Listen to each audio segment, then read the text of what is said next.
Sneak dissing, we don't see the competition. I drop off a ransom note that your art is missing, nigga. Pays in full with the money, or she gon' get her fingers clipped off like Lil Sonny,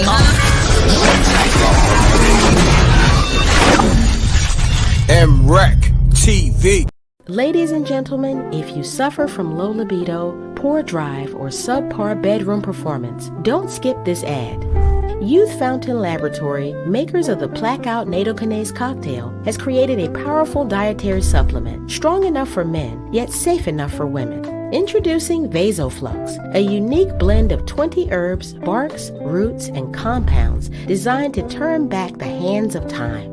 Vasoflux is made of ingredients clinically proven to help improve blood flow, lower blood pressure, increase libido for both men and women, improve performance, increase energy and drive, and reduce menopausal symptoms in women while restoring virility in men. For more info, visit Youth Fountain Laboratory at youthfountainlab.com or call toll-free at 1-800-853-7856. And remember, if you want to turn back the clock, try Vasoflux.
Okay. My bad. Call me up. Damn, that whole time no sound. I'm gonna have to edit all that out. Part and self. So now let's start it. Let's start it over. Peace, peace. This is MRecktv, and you now tuned in to Spooky Hours.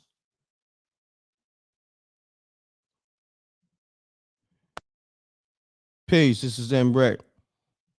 State your name. Where you calling from? Keep it clean. No trolling. Dave Matthews. Come on, man. Like, damn. The trolls is going crazy, man. They threw me off. I should have known better, right? You know what I'm saying? For somebody to call up before the show actually start, I should have known they was a troll. Could y'all hear me now? The audio's on point. Salute. Salute, salute. Appreciate that, man. So did y'all hear the audio of the show? Y'all probably didn't even hear the audio of the show. Did y'all hear this earlier?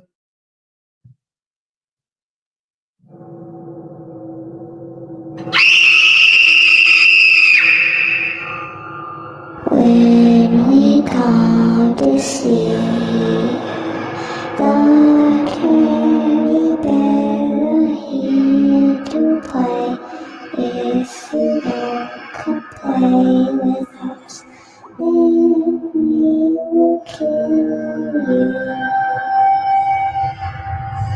Mommy? Mommy?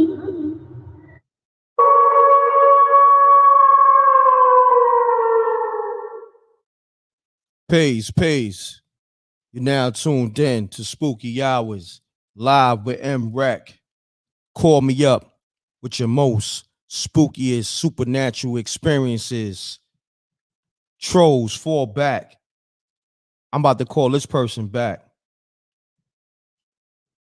Let's get it, y'all. Salute to the Rec Mob. Y'all know the M.Reck room etiquette. Pound that like button. Definitely donate to the super chat, the Cash App, the PayPal. The links is in the description. Shouts to Ebony, the moderators. Shouts to Dream Faith. I appreciate y'all. Peace to the Earth, Amina. Got peace to China Black on deck somewhere. She might even be close somewhere. Okay. Oh, matter of fact, they called back. What's going on? I'm about to call them back. Pardon self. Oh man. Yo, these trolls is wilding, man. I don't even know how they getting through. I gotta just block them.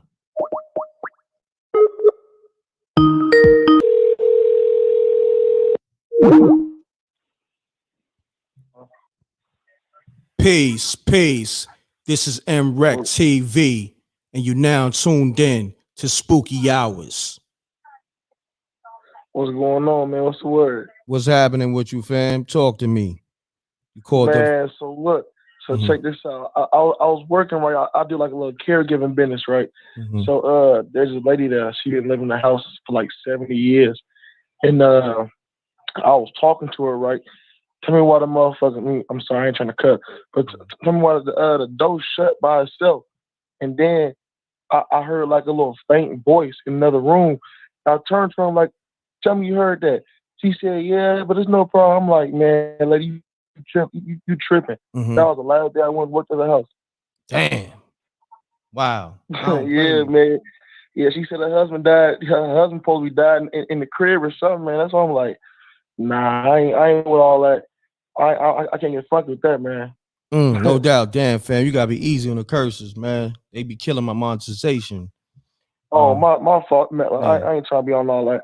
Yeah, no doubt. Appreciate you, man. But thanks for calling though. Yeah, see you later. Okay. My man. Peace. So call me up, man. I got in the title, no profanity, but y'all still curse, man. Like, and when I say no cursing, they kill my monetization, man. You dig what I'm saying? So I'll be up here doing this for nothing. You heard me? This is how I feed my family. This is how I feed my family. This is how I pay my bills, man. So if you got respect for how I pay my bills, just be easy on the cursing, man.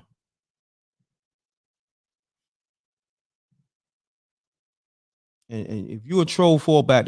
The trolls keep calling, man. Like I gotta block this number, man. But I don't have time to be. Oh man.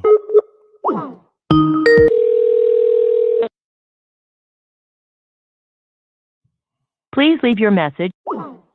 Peace. You now tuned in to M.Reck Spooky Hours. State your name, where you calling from.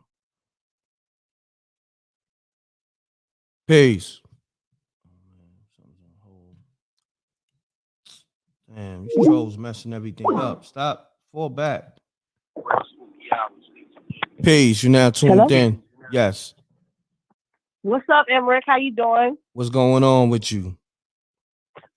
Peace and blessings to you and Earth. Y'all be dropping so much good things, and I'm just glad to come across a channel that I can listen to things that, you know, I agree with and things that I believe too. But I just want to talk about like an I had years ago about like an out of body experience. You know what I'm saying? I'm a believer. I consider myself Christian. You know what I'm saying? Mm-hmm. And you know, there's a spiritual world. You know, you got the devil, you got God. You know what I'm saying? You got angels, you got demons. You know what I'm saying? So like one night I was lusting and, you know, thinking thoughts and doing things I should have been doing. Okay. And then I fell asleep. Okay, and hold on. You said one night you was lusting, doing things you shouldn't have been doing. Now you got to detail that. Please tell us what you was doing. Okay. I'll be real with you. I'm gonna be honest with you. Yes. I was masturbating. I ain't gonna lie. Oh, you know what I'm saying? okay. I don't. Hey. Hey, that's something people do. You know what I'm saying? So I've been celibate for years now since God called me to that. But this is something that happened to me. Like when I came to Christ, you know, I was like a baby. It was like 2009. He called me from what I was doing. I was doing secular music and all this stuff. And it's a long story. But one night I was doing this. I don't tell everybody that detail all the time. But, you know, I'm going to share it more. Nah, I appreciate it. Keep going. Keep going. I want to be honest because when you do stuff like that, you're conjuring up spirits. You know what I'm saying? If you're doing something positive, you know, it's going to be something good. But when you're doing something that ain't right, you conjure up the evil. You know what I'm saying? So I didn't know. You know what I'm saying? I really wasn't conscious, but I was like, okay, whatever happened, happened. So I fell asleep. And then it's like I felt my spirit come out my body. It felt like as if I was floating off of my bed. And I tell people this sometimes, they laugh, but it's for real. It's for real. And so when it was pulling my spirit up, it felt like I was floating off my bed. It said, I got you. The spirit said, I got you. And I just kept thinking like, oh my God, you know, like some people say they get held down and they sleep and all that, or the witch riding your back and all that. It be spirits. You know? Hold on one second. That was spooky. Continue on now. That's what I wanted to call. I was like, I do have a story. And so like, if you into spiritual things, like I always have been, you know, there's the incubus spirit, succubus spirit. These are spirits that come to have sex with you when you sleep. Okay, that's why you wake up feeling hard. That's why you wake up horny. That's why you wake up grinding your bed. Or just different things that happen. Or you might wake up like you might think in your sleep. Okay, you see a figure, but you really not seeing a face to it. But it's something messing with you. You know what I'm saying? So you wake up hot or whatever. So that's what that is. Okay. So anyway, it said, I got you. So then I was like, I just kept saying Jesus in my mind, because that's all you can do when you cannot move. When these spirits hold you, that's the only thing that's going to set you free is the name of Jesus. So you could be thinking it in your mind. Like one time it held me down, I was cussing it out. That ain't going to do nothing, okay? In my spirit, I was cussing it out because I was just done with this. But that was something different. I ain't do nothing in that situation. Got you. I know what I did. I got convicted when I woke up. So it's like I kept saying Jesus in my mind. Then I felt my spirit come back down. And then like soon as I was like in my body, I jumped up, turned the light on, went in the bathroom, started praying. I was like, God, you know what I'm saying? Like that, I heard the spirit talking to me.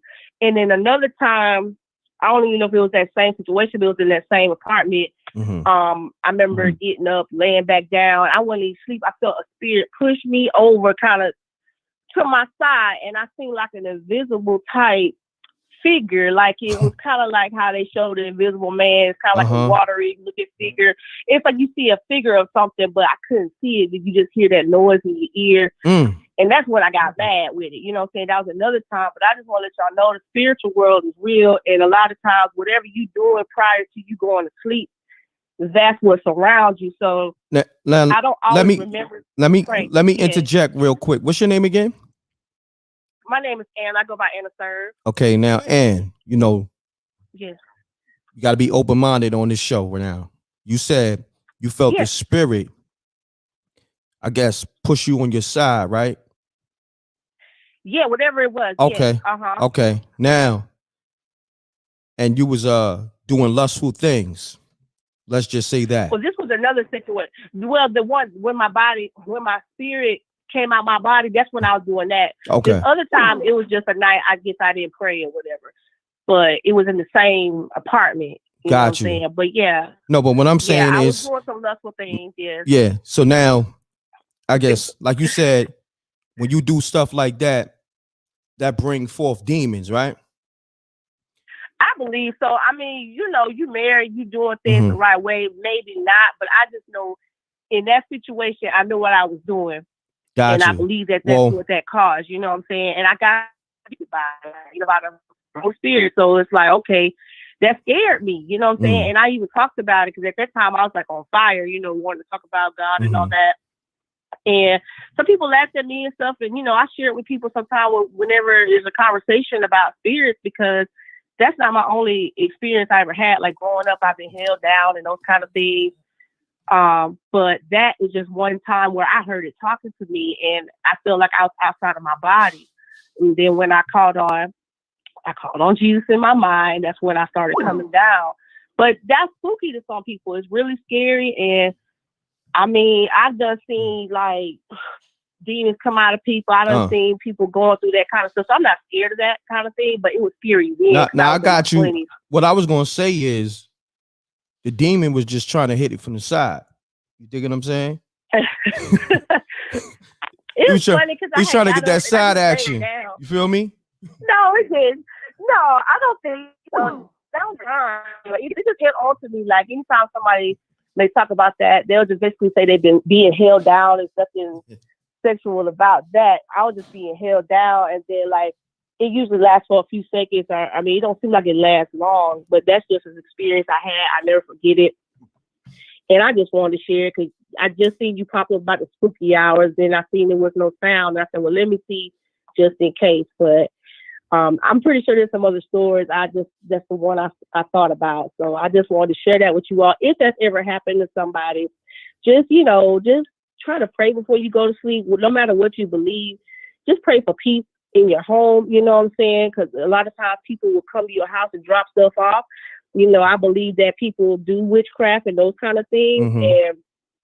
And people will try to drop stuff off at your house and send it to you. And so you want to be peaceful, have peace when you sleep at night. So just pray for peace however you do. And I mean, that's just how I do it. Gotcha. And you sleep better at night. You know what I'm saying? So I just wanted to share that because that's something real that happened. And the spiritual world is real. I mean, the most demonic time is after midnight. You know what I'm saying? This was definitely after midnight. So. Got you. I appreciate y'all show. I really love y'all show for real. Thank you. I appreciate you sharing that experience, that lustful experience, that scary, spooky, lustful experience. And make sure, you know, matter of fact, I be forgetting the saying, put your drawers on backwards. When stuff like that happen, that's the ritual to our show. When something spooky happens to you, you got to put your drawers on backwards.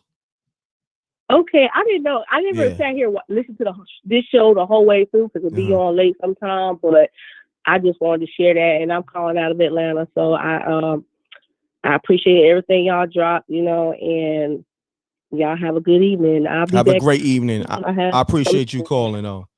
All right, don't mind me. I'm just being hilarious. Don't mind me. I'm just being humorous. All right. No, I know it's funny because I've had people laugh. It's funny, but then it's not. Like when you experiencing it, it's not funny. Yeah, I know. Definitely. All right. Okay. Have a great night. Out. Peace, Ann. You too. Right. Bye-bye. Peace. This is MRecktv, and you're now tuned in to Spooky Hours. Peace. My brother. What's happening, my brother? Hey, this is Derek from upstate New York, bro. I called you. I talked the other night. What's happening? Do me a favor. Hold on. First and foremost, over here, you get roasted if your phone sounds spooky. So take me off speaker, stand by the window, hold 1 foot up, one hand in the air. We trying to get your antenna right. You know what I'm saying? Because if you got that trap phone from the gas station, it's gonna get real spooky for you right now. Let's get right. Step by the window, fam. Because your joint sound hella spooky. You know what I mean? Let's do it. Spooky! Let's get it. Now talk to M.Reck, I want to say that, man. You took it from me just because it's yours, but I wanted to say it, man. Oh, go ahead. Spooky! Hey, look, check it out, though. You got to work on your spooky because that shit sounded hella spooky!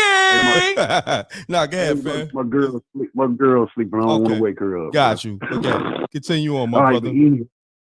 Anyway, I got a spooky story, but in a way, it was something, man. I'm gonna tell you. I'm gonna tell everybody. All right, this was right before this pandemic popped in, right? And I was sitting in the house and everything. So, I prayed. I was just praying or whatever. Everybody got their own relationship with the higher power. Yes, sir. So this is no lie. Prayed or whatever. So I said in my mind, I'm gonna walk outside, get some air or whatever. When I walked outside, bro, I'm just chilling or whatever. So I just look up in the sky. It looked like a plane was going by or something, but I didn't hear nothing. So then I looked up. I said, man, look, man, this is no lie. I put this on everything I love. It seemed like it was an angel flying in the sky, bro. Say word. No lie. And it was almost like I was at peak. It was an energy like nothing I've ever seen, and like nothing I never felt. All right, hold that thought. Bro. Hold on. Spooky! Continue on, my brother. Let's get it. Hey, yo, man. It was spooky to a certain extent. But the energy, like a peaceful feeling, man. It was crazy. Man. I done seen all sorts of shit. Oh, excuse me, my language. From where I've been, I didn't seen that. I didn't seen like comets or something like lightning, like glittering light in the air. But it looked like I can't even explain, man. It's crazy, man. Nah, it's all good, man. Nah, continue on. Explain as much as you can. We working with you. It was almost like I ain't never seen a comet, but it looks something like that, man. I hear you, man. But you know what? Thanks for calling, man. I gotta take the next caller, my brother. But I appreciate you. All right. Hey, man. Keep doing your thing, brother. I love you, bro. All right. Much love. You gotta work on that spooky. That's kind of spooky. A salute. My guy. Spooky! Hey, Rick, I don't want to take that from you, bro. That's yours. No doubt. No, it's all love, but I appreciate when people really tap in like that, and that's love, my brother. Salute. I'm just joking with you. You heard me? Salute to you too, brother. Keep doing what you're doing. For sure. Peace, my brother. Peace. You're now tuned in to MRecktv. You're now on Spooky Hours. State your name, where you're calling from. Let's get spooky. Antonio. I'm in New Mexico right now. Okay. You're gonna have to talk on your phone or stand next to the window with your leg up and put one hand in the air so I can get your antenna flowing. Because right now your phone sound a little spooky. Can you hear me better? There you go. Sound much better. Talk louder into the phone so the yes, sir. audience can hear you. Yes, sir. Okay. Is this good right here? Okay, let me bring you up. Yeah, go ahead. Let's get it, my brother. All right, cool. Like I said, my name is Antonio. I'm from Kentucky. I'm from Lexington, Kentucky. That's KKK land over, and but I moved over here to Roswell, New Mexico, about 2 years ago. And like Lexington, Kentucky, where I'm from, it's a city. You know what I'm saying? It's a big boy city over there. We got 10 Walmarts, and it's the city life. Blah blah blah. all this stuff. Everybody know. But over here, just come over here on my own. I'm headed to California, just, start my life off, do my own thing, whatever. But I'm a business junkie by heart, and I eat, sleep, and what business is just who I am. Mm-hmm. And I just seen a bunch of business opportunities over here, and I seen the people over here really didn't mess with me because of the color of my skin. I was like, oh, what's different over here? So I stayed over here and figured it out. Well, come to find out, it's just not the mentality of the city over. They're not racist over here. You can get things done, blah, blah, blah. So I restarted my real estate business over here, and my real estate business has been booming. I've been over here, just flipping, just doing my thing, blah, blah, blah. So anyway, it goes. But over here in Roswell, it's over here in Mexico, it's desert. It's the desert is what you want to call it. And so I come from the city life. One of my biggest goals it was to get into real estate. But over there, white people, they make it, they network between themselves. Anybody on the outside, they gotta come up with all this big money. So over here, I found out, I was like, dude, man, I'm getting offers left and right. Man, I give you this acre, for 2,000. I give you this, it's 5 acres for, 1,500, blah, blah. So I buy my first piece of acre, or it's like 1.25 acres up there in the city called Valencia County. And I got it for a really good price. And I'm like, all right, yeah, you ain't about to just sell me, you say I got this and I got this deed, so I ain't used to this process. I'm going to go see my land. All right. Oh, hold on, family. Hold on, family. Yes, sir. Let me help you out, because it sounds like you trying to sell me like. No, I ain't trying to sell you nothing. I ain't trying to sell you nothing, man. It's a spooky story, bro. I ain't trying to sell you nothing. Bro. It sounds like you on an interview and you trying to sell yourself to me. That's what I'm saying. Like, I need you to tell me the story and get to the point. You dig what I'm saying? You got to keep it short and clean. Yes, sir. You dig what I'm saying? Sir. Yeah. So here's the story. Yes, let's get right into it. All right. Well, I get up here. I drive up here to my land, and I finally get up here. Well, I get up here. Well, I finally had to take her off the road in order to get to this place where I drive a car, and it starts getting turned into off-road stuff, turn into brush. Well, I didn't know. I'm uneducated. Like I said, I come from the city. I'm not used to this desert life or whatever. And so my car, I'm thinking that the brush is going to start scraping stuff underneath my car, whatever. So I'm like, you know what? Let me just get out the car and start walking. I'm not that far away from the destination on the GPS thing. So I get up there, and then I finally make it to my land or whatever. So I'm trying to walk back, but my phone goes dead. And so I'm like, well, you know what? I know my car's in this general direction. I'm the only car right here in this brush. Let me just go and make common sense. Let me get over here. Well, I'm trying to I know it's a straight shot to make it right. Well, I did that, make it right. Evidently, I did something wrong, because what I see is a really big hole in the ground. And I know it's not no hole for like no utility lines and nothing like that. I'm like, because ain't nothing that's over it but just dirt, I'm like, oh my God, what is this? And I didn't see it until like the last minute. I said, oh my God. And I got really big loud keys on me. So I'm walking. I said, let me just not start on whatever dug is hole, because I used to breed dogs, so I know I know what a hole dug by animal looks like, and it's like gigantic. It really is. And I said, let me just tiptoe around like a long way around, and let me try to get back to my car.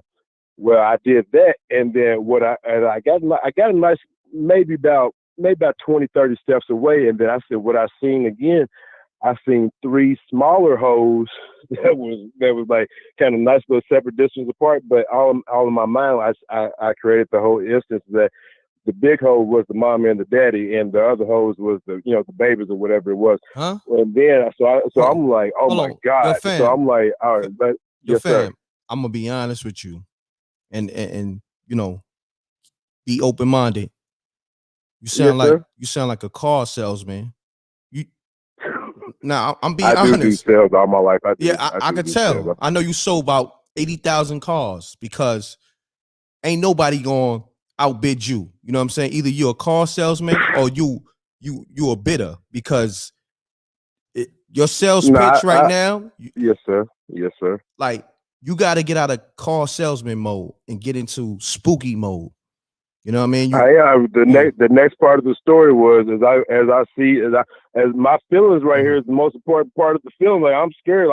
I know. I said, like, I used to breed dogs, so I know that these things. I know what holes are dug by animals. I'm not used to this area. It's just dirt. And so I'm walking around. I'm spooked with her at this moment because I know these hoes are something. I know they're not made by no utility people. And then next thing you know, I see a pile of bones right there and like some flies. Like as I'm walking, trying to get to my car, and I don't see my car in sight nowhere. And I'm like, but I know I'm going in the right direction, and I just see a pile of bones. I'm like, oh my God, like.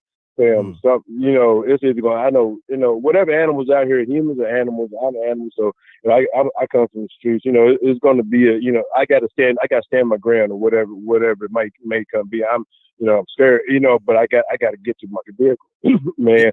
I beeline, man. I didn't want to run because I didn't want to start or whatever it was. So I'm fast walking. Next thing you know, I see the top of the black car, fam, and then next thing you know. Long story short, man, I got like within like 2 feet because it was a fence. It made me skip past the part, but it was a real big fence right there. And man, I'm trying to tell you, as I was fast walking, trying to get right there, I swear to God, I turned into Michael Jordan right from there instantly because I one hit over that fence, and man, and my car door was open, man. I was in that car, man. Wasn't nothing chasing me, but shit, man, my life was on the line because I was selling houses, like I was selling dude, I was selling some house. He said, man, it was coyotes out there because I heard the howling and all this shit like that. So I know something was out there, man. Gotcha. That was scary as hell, man. I'm not educated about what's out here, but I'm sorry for taking it too much more time. Nah, I got you. Good. Yo, my brother, salute. I appreciate you calling. Salute, peace. Yes, I'm about to open up a dealership, and you're gonna be the first one I call. Black Diamond Warehouse. I'm opening up headquarters in all 50 states, and I'll do everything: real estate, modeling, roofing. I own all this stuff, man. And I'm pushing. I'm just one black man out here by myself, bro. I believe you. Black Salute Diamond Warehouse, to you, Antonio Johnson. Holler at me. Salute to you on all your businesses, my brother, and I appreciate your story. Yes, sir. Salute. Thank you. Appreciate all right, it. peace. Yes, peace. Man, hold on, son. Yo, I gotta just take it all in real quick. Man, let me know if I'm bugging. I didn't know what the hell was going on. I didn't know what he was talking about. And it sounded like I was at a dealership. Let me know if I'm bugging. Let me know how you feel in the chat. Exactly. Okay, I'm not bugging. Londi said, what the was he talking about? I felt like he was trying to sell me something, but I just didn't know what he was trying to sell me. You dig what I'm saying? Okay. I was hella confused, but salute to the homie. Peace. You now tuned in to M.Reck, Spooky Hour. State your name, where you call it from. Let's get spooky. Yo, M.Reck, what's up, man? It's Trey, man, from Detroit. What's up? Trey? Trey, yeah. What's happening, Trey? Salute. Shouts to the whole Detroit. What's happening, fam? For sure. Good look. What's the deal, man? I just want to hop on here, man. I like your show, man. Props up. Thank you, bro. I wanted to tell y'all a story about, man, this energy, man, and we got to get it together, dog. One instance, man. Hold that thought real quick. Hold that thought real quick. Pound that like button. Y'all know the M.Reck room etiquette. Pound that like button. Shouts to Effie's Travel Coaching. Salute, General, or Effie's. I don't want to mess up your name, but thanks for the super chat. And salute to the hold on. I got you, fam. I got to get to my peoples that's supporting the show. You feel me? We got to pay. Hold on. Let me get to my other super chat. Where it go? Damn, I don't even see it. But anyhow, continue on, my brother. Let's get it. You hear me? Peace. Yo. Yeah, go ahead. Continue on, my brother. Yeah, man. So, like, one day, this about 2017, man. I'm chilling. I'm at home. I just got off work, man. I was working a late night shift, so I was kind of sleepy. Man, I go to sleep. I wake up. Son just woke me up about 8 in the morning. Say, go to the bathroom, man. I go to the bathroom, man. I look in the mirror. You feel me? I wasn't feeling like myself. I was feeling weird. So I used the bathroom, man. And son telling me, like, go outside. Like, it's not me. It's not me controlling. It's son telling me to go outside, man. I go outside to get some air. I'm sitting on the porch. I put my head down, man, and something just brought me to my knees, man. Something brought me to my knees, man. I'm I don't know, I couldn't control it. Like I wasn't trying to go to my knees at all. Something brought me to my knees, man. It's telling me like God is real. Nothing above it. You feel me? It just keeps saying that, like God is real, nothing above it. So I'm thinking in my head, because I'm not saying that, and it's not a voice. You feel me? It's just like it was straight up feeling. And I'm staying with my sister. We stayed next door to my mother at the time. So I was saying it, but I was trying to hold it in and not be loud because it was early in the morning. So I'm like, God is real, nothing above it. And it's something telling me like, say it louder, say it louder. And it got to the point where I screamed it at the top of my lungs, man. My mother came outside from in her house, and she looks up the driveway and she see me, and she looked at me, and I heard her say, Trey, what's wrong? And it snapped. That's when I like kind of snapped out of it. But I'm like, nothing wrong. I'm like, God is when she asked me, I'm like, God is real, nothing above. She like, I know. She think I'm tripping. She like, I know. Just go in the house. and it still was controlling me. I go in the house, man. I don't know what it was, but so the power, man, it was so real. Let me say this. So you was possessed by the Holy Spirit, I guess. Man, look, yeah. When I looked it up, you feel me? Everybody, like I bumped into a lot of people that like experienced the same thing, and I ain't skeptical of it, but I never had that experience before, so I didn't know what it was, but it's definitely a higher power out here, man, and it's real, and it tapped in with people because, I mean, I'm back, you know, so we born up Christian Baptist like regular, but I'm not a church going person, but I definitely believe in a higher power, but it definitely, and I don't know if it had to know, you feel me? Like I definitely been questioning a lot of stuff because there's so much bull crap going on in the world, you feel me? And so much misinformation. So I guess that was like the reinsurance for me, man. But it was definitely spooky because I couldn't control it, man. And then so after that happened, I went in the house, you feel me? I woke up my sister. Like, and then when I told her about it, she like, I was in tears and I wasn't crying, you feel me? It was just the energy was so intense, I was in tears. So I just hugged my sister as tight as I could, like, man, God is real. God is she like, what happened? I explained to her, she like, yeah, you caught the Holy Spirit, And then she like, that's a good thing, So I'm just still baffled at the time, man. So I just go right back to sleep. And I went right back into a deep sleep, woke up probably around 1 or 2 in the afternoon, man. When I woke up, not playing. I went down into the kitchen, give me a glass of water, man. I look out the blinds, and it's like a flock of birds, man. They just hit the window like gently. Damn. They all hit the window, man. Hold that and thought. as soon as I look at them, they spooky. Continue on. Yeah. For sure. They hit the window, man. They hit the window all in unison, and like kind of like a spiral motion. Damn. And once I looked at them, they like just shot straight off in the same direction, like. And then I looked that up. You feel me? After I'm like, what the hell? I look it up, man. It's like it be messages and stuff, man. And when I looked that up, they was like, that's like a good. It was a good message. It was basically reinsuring what I went through earlier that morning. Like that I was tapped in, man. And I was like, the times that we in right now, man. We all got to keep our energy up, man. Especially our culture, man. We gotta keep the energy up, man. No doubt, my brother. I Yeah, appreciate you tapping in, my brother. The lines is going crazy, and I gotta get to the next caller. Man. But thanks for tapping in. You heard? For sure. All love, man. I like your show, man. Keep doing what you're doing, man. Keep the culture up, man. You already know. Up, salute, my brother. Appreciate you. Thank you.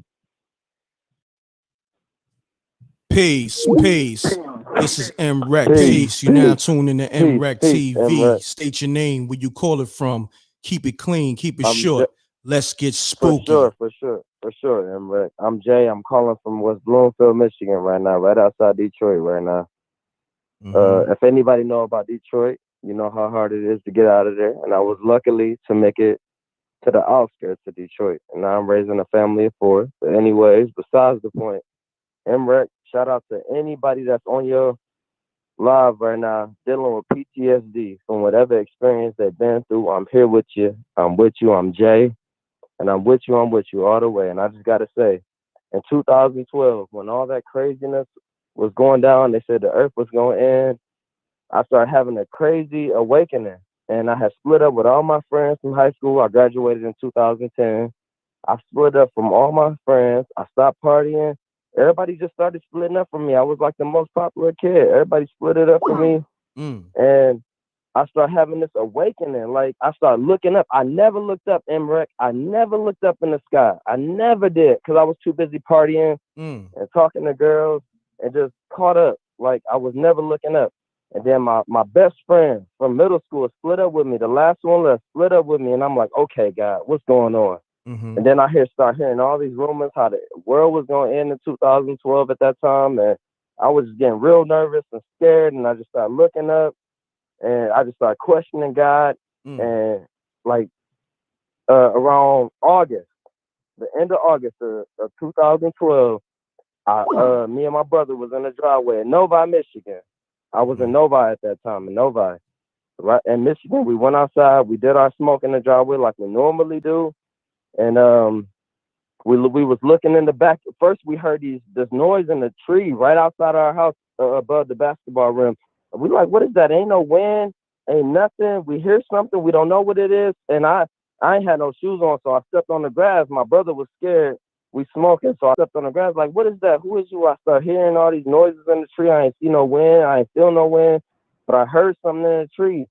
And then I start hearing these like noises, like noises you hear in like Hollywood movies of aliens and stuff with the like stuff like that. So I'm like, what is it? Ain't nobody out here. It's nighttime. What is it?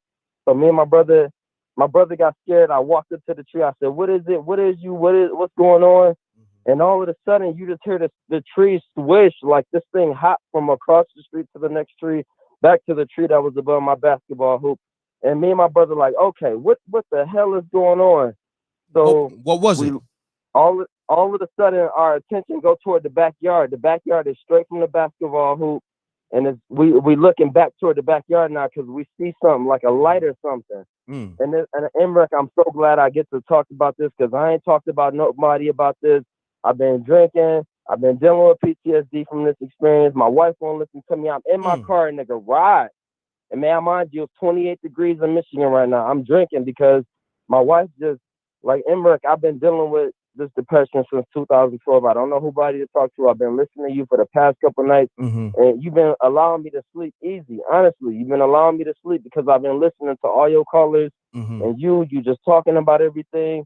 And shout out to Amina, like y'all just been giving me, y'all been giving me peace. So we see this light, and all of a sudden, like the light disappeared from the backyard, and they come back around to the front of the house. So we like, what the hell? We just seen this in the backyard. And M.Reck, I kid you not, over Novi, Michigan, in the driveway that night, me and my brother saw a flying saucer hover over us. It was like an orangish amber. I'd never seen this color ever in my life, so I know it wasn't from Earth. M.Reck. Hold on, you for real? I know it wasn't. It was an amber orange, reddish color. And me and my brother was like locked up shoulder to shoulder. All right, hold on, fam. Hold on. Now, tell me you got video footage of this. M.Reck, we were so froze. I thought this stuff only existed in sci-fi movies. I swear to God, M.Reck, we were so froze. My brother locked up shoulder to shoulder against me. We didn't like at that time. Everybody moved into my mom's house. Everybody was in my mom's house. Me and my brother go out because we stressed out at nighttime. We smoking in the driveway.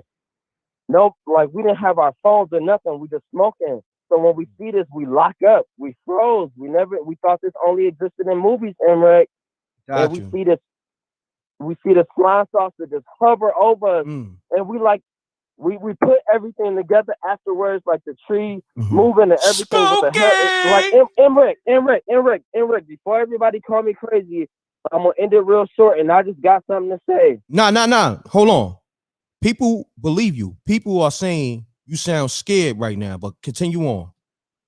M.Reck, I'm scared because y'all the first people I talk to outside of my wife. I've been married to my wife for 3 years now. She will not believe me. I don't know what's up. I'm drinking Patron right now because I can't sleep at night, M.Reck. But anyways, me and my brother lock up. We shoulder to shoulder. He lock up against me. He older than me. So I know he's scared. He lock up. We looking at this thing. it just hovered over us, M.Reck. It hovered over us, and it went off into the distance. And M.Reck, I kid you not, this thing closed out. It closed out, and we watched it go past over the neighborhood. We were so froze. We were so scared. And M.Reck, before you got to go real quick, my name's Jay, and when I went to sleep that night, my mom had left out of town to Vegas that night with my stepdad. I went to sleep in her bed. I asked my little brother, I'm like, bro, can I please sleep in mom's bed? I feel sick. I don't know what to do. Let me just go to sleep. M.Reck, I went to sleep, and I swear to goodness, like I had this crazy like vision that we was destroying the world, like whatever that spaceship was, whatever it was. I don't know how it sent me a message, whatever it did, M.Reck. Like, I went to sleep, and they just showed me that we was destroying the world. We wasn't taking care of the place. It wasn't no love nowhere. And they coming back soon, M.Reck. I kid you not. It showed me. And, like, I woke up. My brother had never slept, because when I woke up in sweat, chills, everything. And I came out the room like my little brother was not near me when I woke up, by the way. And I ran out to the living room. My older brother was still up sitting there and like despair. He couldn't believe what we saw earlier. And I'm like, fam, hold on. Let me stop you because I'm a little lost. Only reason why, because you mentioned your wife and then you mentioned jumping in your mom's bed. So no, M.Reck, I'm married now. I'm married right now, M.Reck. Okay. But I'm married to my wife right now. But at the time in 2012, M.Reck, I was not married. It was just me. I was a young guy. I'm 29 right now. Okay. I'm 29 right now, M.Reck. In 2012, I was only like 23, 22, whatever. And I ain't had no wife or nothing. I just had my brother. My mom's went there a lot, and everybody was staying in my mom's crib. And M.Reck, when I woke up from that vision, my brother was still up in the living room looking crazy when I ran out the bedroom. Because I ran to him like, bro, I just had this crazy vision from whatever we saw. And it showed me that we was destroying the earth. We wasn't taking care of it and all of that. And like, M.Reck, I'm telling you, M.Reck, whatever it has been here that the government is just now releasing these videos of these ships and stuff, M.Reck, I kid you not, I truly believe that they're in every neighborhood. In every city. We can't see these things. I don't know what they is, but they know we not taking care of this place, M.Reck. And I hear all the time about humanitarianism on your channel. And I think like M.Reck, I'm not trying to get crazy, but M.Reck, I feel like humanitarianism is equivalent to love. And I have been hearing everybody talk lately about love, humanitarianism on your channel. And I'm like, hold up. I think this is what it's all about. Love and caring for the world and taking after it. And M.Reck, I don't know if it's too late. I don't know what's going on. But M.Reck, Amina, and you guys been waking me up and just making me feel comfortable. Salute. Listening to you guys. Salute. Thank you. M.Reck, I finished today listening to that Texas video you put out the other day, yesterday, about what's going on. I just now finished because I got 3 kids now. I got a wife. And it took me forever to finish the 3-hour video. Yeah, because it's 3 hours. And I had to call once I seen spooky videos because I'm like, M.Reck, I'm shooting out to anybody that got PTSD from whatever crazy experience. Nobody believed them. And M.Reck, I'm telling you, bro, we're not taking care of this planet, and the time is coming. And day after tomorrow, the video in Hollywood, they tried to warn us, the freeze. And I hear everybody talk about the freeze in Texas. I'm telling you, they came up with a new freeze thing in the lab. Whatever they came up with it to, I don't know, these UFOs, the freeze, everything is just not making sense, M.Reck. And I don't know if the aliens gonna come or whatever, these ships or whatever that's been here gonna come down. Bill Gates and these scientists gonna freeze us before to try to stop as many people as they can from seeing the experience. But M.Reck, I promise you, anybody who are dealing with PTSD from whatever experience they've been through on this spooky channel, I'm with you. I've been through something crazy. I can't sleep at night. And honestly, M.Reck, you're the only one keeping me comfortable right now for the past few nights because I've been hearing what you've been talking about. And I swear to God, I'm still up. I just seen your spooky live on YouTube. And bruh, it's time. It is time. The whole Texas thing, what I seen, what Amina been talking about, what you've been talking about. M.Reck, I'm telling you, bro, it's time, man. And I'm scared. No I'm doubt. shivering right now talking to you. Nah, it's all good, I my swear, brother. man. It's all good, my brother. Everything's gonna be okay. I'm glad you was able to express yourself, and I'm glad that, my content was able to, I guess, just hold you down during this time. You know Yes, what I'm saying? sir. So my Yes, brother, sir. on that note, I want you to do me a favor. And this is, this is me not trying to be funny, but get some good rest, my brother, if you can. You know what I'm saying? Okay, I Don't watch will. no Thank you, TV. sir. Listen to Spooky Hours tomorrow. Just get some good Okay, rest, my brother, on the serious I'll side. try to. Thank you All right. so much, You're man. For welcome, my real. brother. All right. Shout out to everybody dealing with what they've been through. I'm here for you. Thank you, M.Reck. Y'all have a good Welcome, my night. I'll brother. try to get Have a some good rest. night, man. All right. Thank you. You're welcome. Peace. Peace. Give me a second, y'all, because that brother really called. Something was disturbing his spirit. He told me his story. Well, he told us his story. And, I know a lot of times I have fun and be joking around, but I feel like that brother really meant what he was talking about. And if my show and if me and the earth helped him through what he's going through with his PSD, then I feel blessed to do that. But my brother, I forgot your name. Hold your head, get some good rest. Make sure you turn on Spooky Hours, because I don't want you to get even more spooked. All right. So I'm about to take these calls. I had to say that. Peace. You now tuned in to Spooky Hours with M.Reck. State your name, where you call it from. Let's get spooky.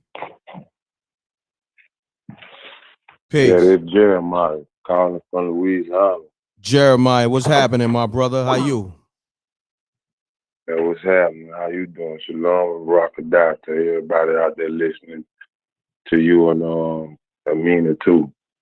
No doubt. Salute, my brother. Peace to the earth, Amina. So man, I'm calling right now. I'm finna touch bases on something too about the shifts too. A couple years back, I be having visions where the angels will come get me in my sleep, and they'll come show me things. And one time I was in Jacksonville, and I was on a job in Jacksonville, Florida. When I was in the hotel room, I went to sleep. When the angel came and woke me up, it took me to the door. Took me to the door of the hotel I was in to open up the door. When I opened up the door, it was nothing but ships outside. Space was what they call spaceships, but they were the chariots of the Most High, and they had the army, the military, they had their ships and stuff out there too. They were fighting against each other. It was chaos. Hold that thought, Jeremiah. Spooky. Continue on, my brother. Continue on. Yeah, so when I opened up the door, it was just chaos everywhere. And like I'm in the same hotel that I went to sleep. I went to sleep in. When I woke up, when they came and got me in my vision, when they come and get me in my vision, I'm trying to tell you, I'm still in. When I wake up, I'm still at where I was at, but I'm in my spirit. I'm not in no dream. It be for real. So it took me and showed me this. So I'm on the balcony of the hotel and I'm watching what's going down. I'm seeing everything was going down. And then all of a sudden, these black vehicles, a bunch of them just pulled up in the hotel parking lot. They just whipped up. They picked me up. They threw me in the vehicles and they drove off and took me to some kind of facility somewhere. I don't remember what it is, but that's what it showed me. And I woke up out. And that's when I woke up, and I woke up out my vision. And what people not understanding is these ships, like your last caller just say, they always around. They're always around. They cloaked out in the clouds. Sometimes they could be in clear skies too. You can't see them. You understand what I'm saying? They be in your house. The angels be in your house. They be amongst you. They be walking. They one of them just called your show. They don't nobody know how to identify him, but I identified him. I know exactly who he is. Which one was that? He was the angel. The one that was talking about what he saw, he thought he seen a comet in the air. That was the angel Gabriel. Hold that thought. See, spooky. Continue on. See, the problem is we done got away from the spirit. Oh boy, who just called? He in his right mind to be scared. See, Proverbs 1:7 says, "He that feared the Yahweh, the fear of Yahweh is the beginning of knowledge, but fools despise wisdom." If you scared, you start looking for understanding. And since we're not scared, nobody's looking for understanding. This freeze that just happened, I know the angel who he allowed to let it, where it come. I know exactly where it come from. I know the angel who he allowed to let do it. The angel he allowed to let do what happened. And it happened for this. Since hearts don't wax cold and ain't no love, he froze the land. That's only the beginning. See, he been warning us in the movies.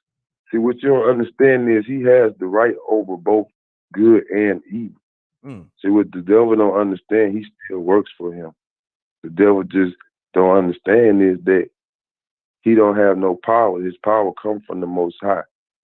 He just think he's doing something, but he's not doing nothing. So he uses them to show them in the movies. She gives you a warning in the movies.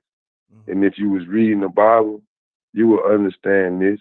And sometimes I confess too, though he had me know what I know and he do what he do to me.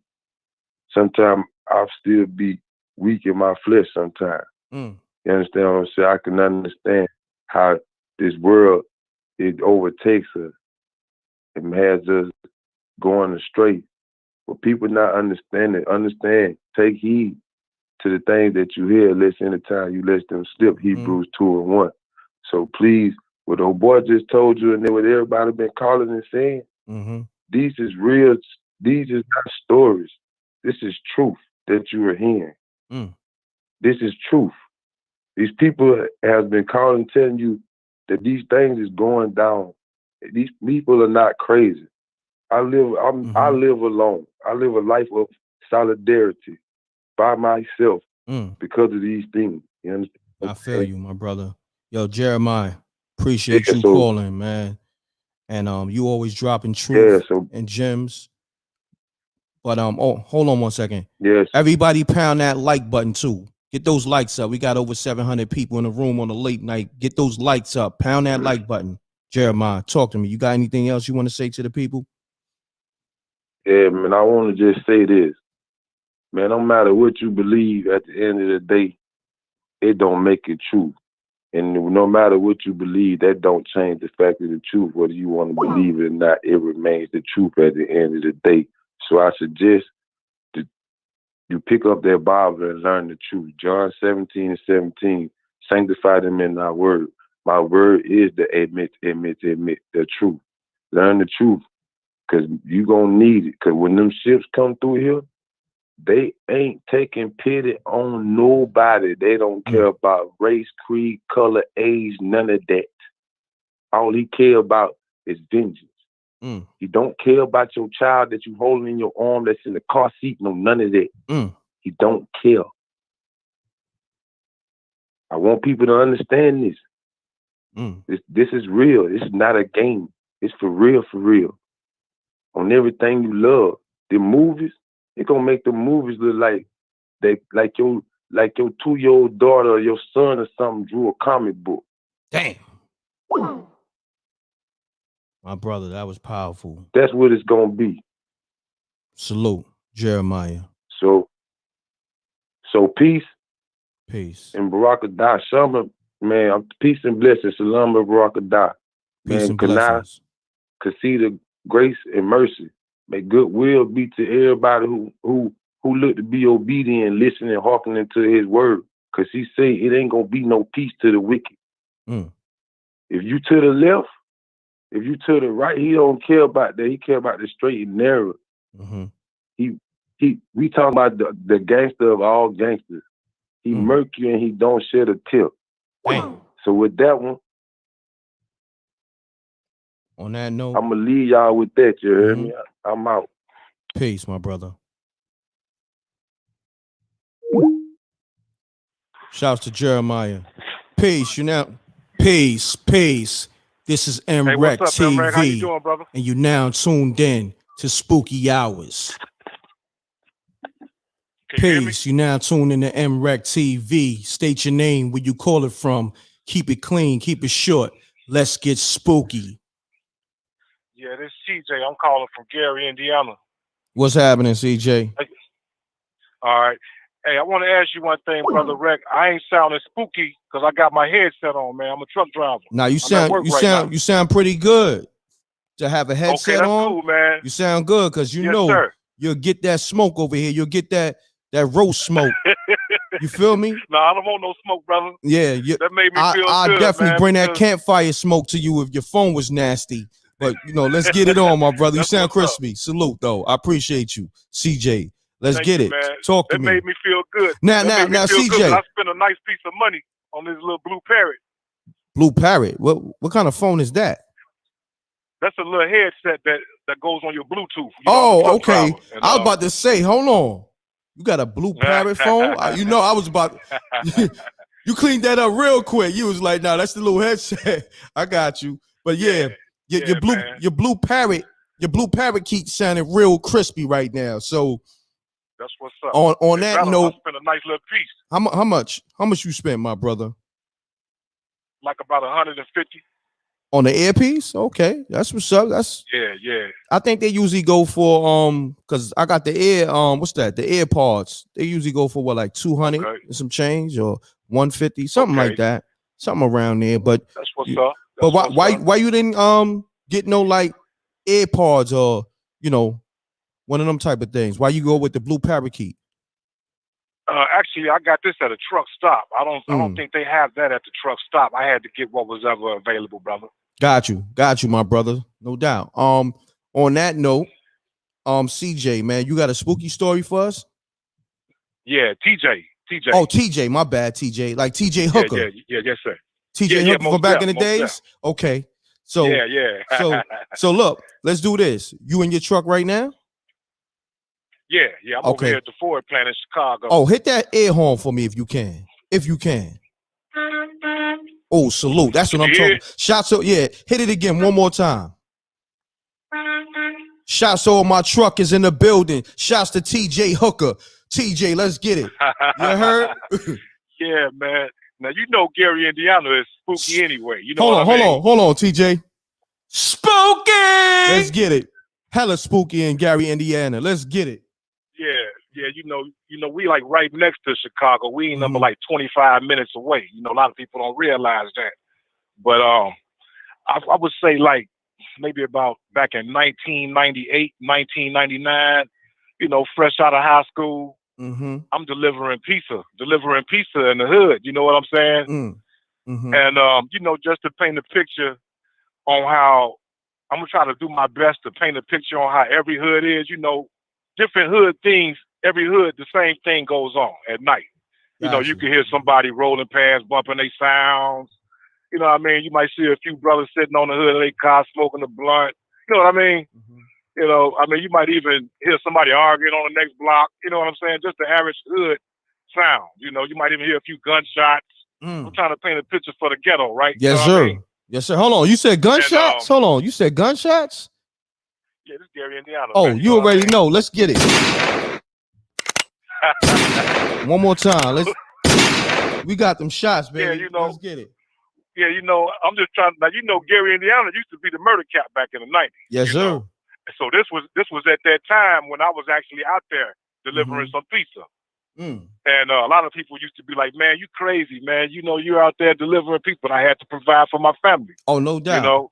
I like the way you just threw that in there. You said this is the time when I was delivering pizza. I like the way you just threw that in there. You said this is the time when I was delivering pizza. I like the way you just threw that in there. But salute. Now when you was delivering those pizzas, you was getting people a pizza hot, or you was bringing them that cold-ish? Oh no, man! I would get it to them hot and ready. Okay. You know what I'm saying? Okay.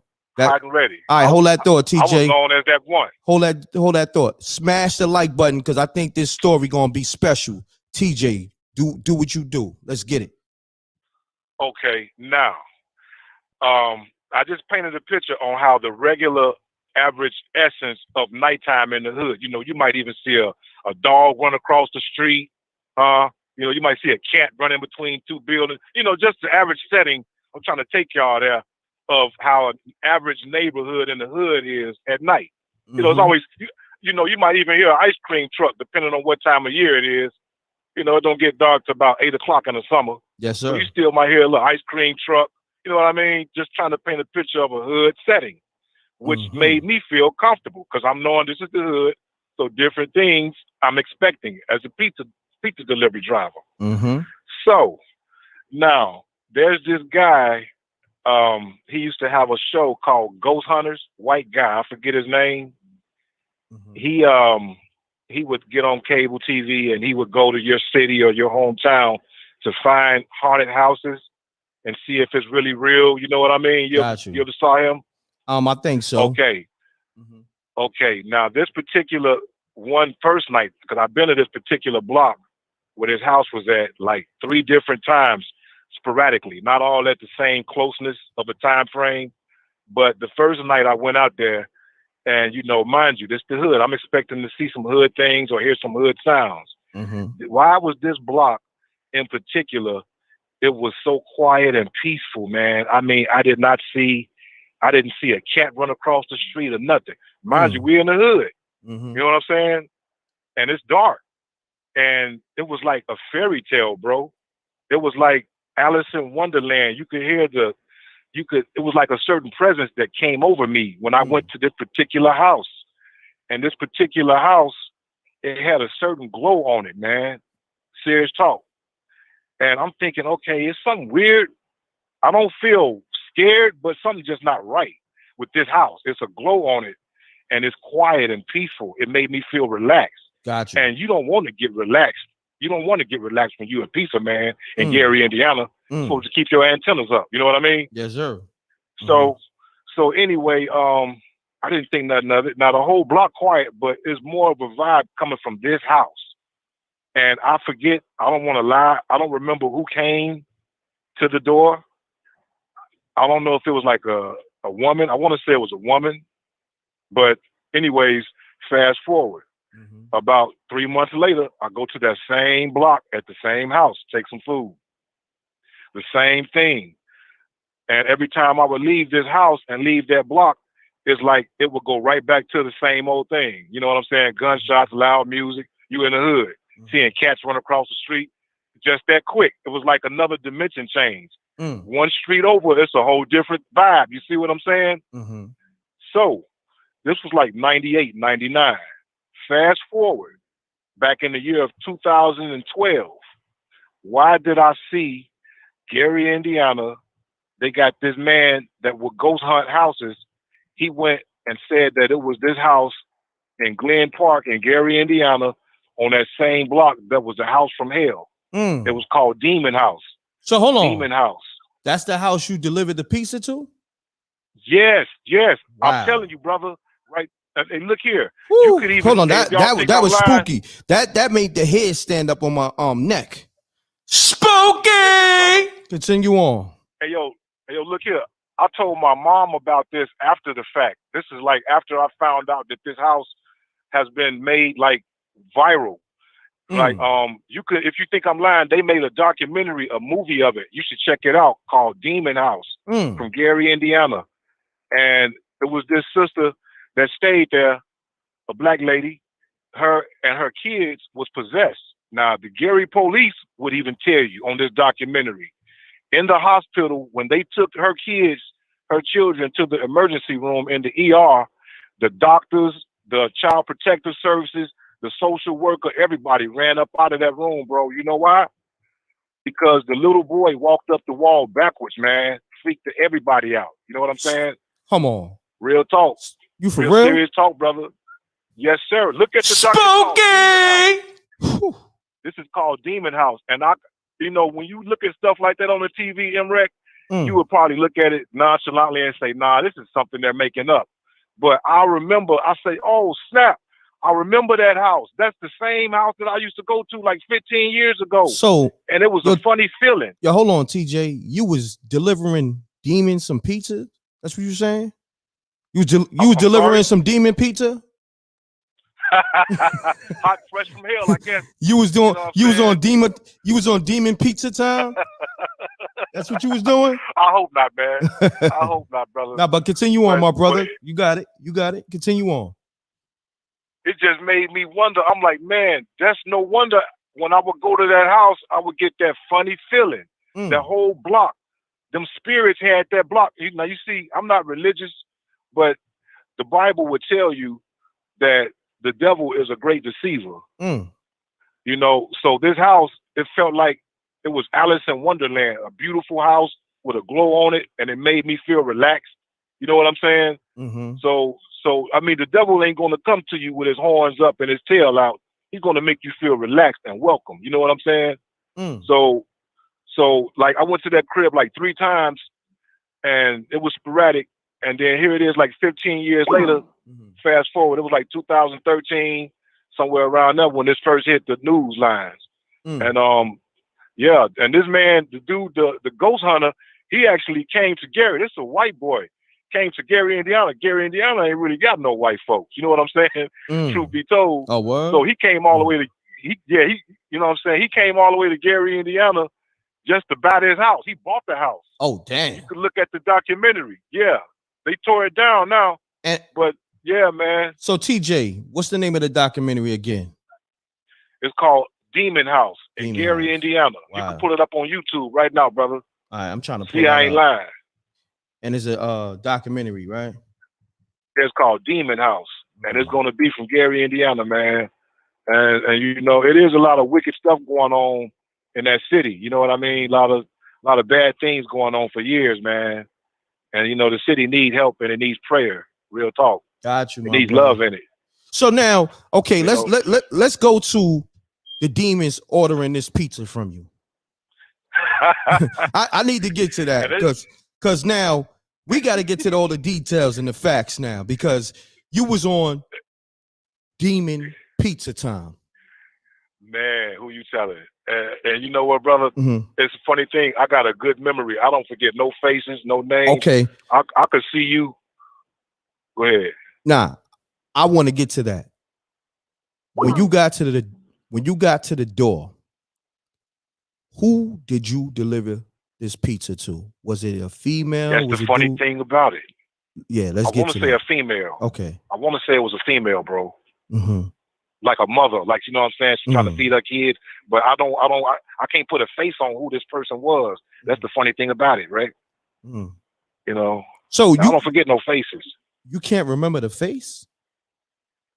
You know, that was like 20 years ago, but even with that, I would have remembered distinctively if it was a female older or female younger. Gotcha. Each time I forgot who came to the door. I know it wasn't a man. I could say that. Maybe a teenage boy. I'm not sure. Got you. So now, this was 20 years ago. So that means you had to take. That means you had to take payment from them directly, right? Oh yeah, most definitely. This was way before Uber Eats and all of that. Yeah. Did you notice anything funny with the money? No, not really. You know, the little restaurant I was working for, he was kind of crooked anyway. He'll take a fake dollar bill or whatever. You know what I'm saying? Yeah, word up, man. Hey, yo, he'll take it. So I really don't want to sit there and say. That's crazy. I ain't gonna even hold you. I'm being 100 with you. So son was taking funny money. EBT cards and all that, huh? Yeah, he take all that, man. And he had illegal cooks. Illegal cooks, like, explain that. Yeah, like from Mexico that didn't have no green card. You know, he's just working them. Damn, son was foul. Yeah, and they lived at the restaurant when we were shut down. Hold on, they lived at the restaurant too? Oh man. Yeah. He put them down in the basement, man. Oh, son is foul. He was on demon time for real. Yeah, most definitely. Yeah, good food though. I ain't gonna even hold you. They got some good food, but dang, you know, God damn. It's just nigga had a whole bunch of what you call those illegal aliens, right? yeah, most deaf. Yeah. He had the illegal aliens in his basement cooking the pizza Yeah. overnight. God damn, and living in the basement. Yeah. Yo, Serious wow. talk. Yo, TJ, man, this is a real dope story, and it has some humor into it. I'm glad you gave me those details because I'm trying to understand, you know, why was the demons ordering this pizza? I don't know, man. They was probably hungry or something for some souls. I don't know. Your man, but that's a true story, bro. But the dude you work for, he was on demon time. He had some. I think he set that up probably. Yeah, exactly. He had a special kind of recipe for them demons. You feel me? Hey, but look, Reck, I'm gonna call you again next week with another story. I don't want to hold you. Yeah, no doubt, my brother. But saying? TJ was a good story, my brother. I was entertained, and you had good energy too, my brother. You heard me? Oh, appreciate it, man. Thank you. No doubt. Hey, You're welcome, my brother. look up that documentary too, because I'm gonna ask you about it. Nah, I'm Demon on it. House. I'm gonna check that out tonight when I get off the show. My brother. Salute. Okay. Peace, Okay, TJ. my man. Peace. Peace. Shouts to TJ, man. That was a dope story. Shouts to TJ. That was dope. Delivering that demon pizza, TJ. Salute. Your boss was crooked as a motherfucker. Your boss was on demon time for real. Like your boss was a demon. Nigga had like 80 Mexicans living in the basement cooking pizza nonstop. Forget 24/7. He had them cooking pizza 26/10. You heard me? He had to get an extra 2 hours and an extra 2 days. Yo, he was working the shit out them Mexicans. Damn. I seen niggas, you know, because Mexicans like to work and you know, and this is no diss to Mexicans, anybody Mexican, because I rock with everybody. But, you know, I seen niggas overwork Mexicans, but not like his boss. His boss was going in, had them niggas in the basement on demon time for real. Hold on. Let me get to these callers. Peace. You now tuned in to MRecktv. State your name and where you calling from. I'm calling from Rochester, New York. This is Stacks. What's happening, my brother? Your phone sound kind of spooky. What's that in the backdrop? Mute your audio. Oh no, that's a speaker. Yeah, mute your audio because that got you sounding kind of spooky.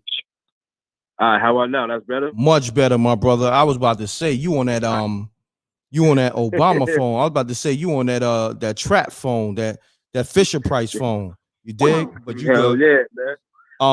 Talk directly into the phone, my brother. I'm gonna bring your levels up, but let's get it. Talk to me. What state your name and where you calling from? I'm calling from Rochester, New York, man. This is Stacks. You heard? Stacks, what's happening with you, man? Shouts to Rochester, New York. It's kind of spooky out there, but let's get it though. Man, it's real spooky, man. I got a couple stories, but I'm just giving you this one good one.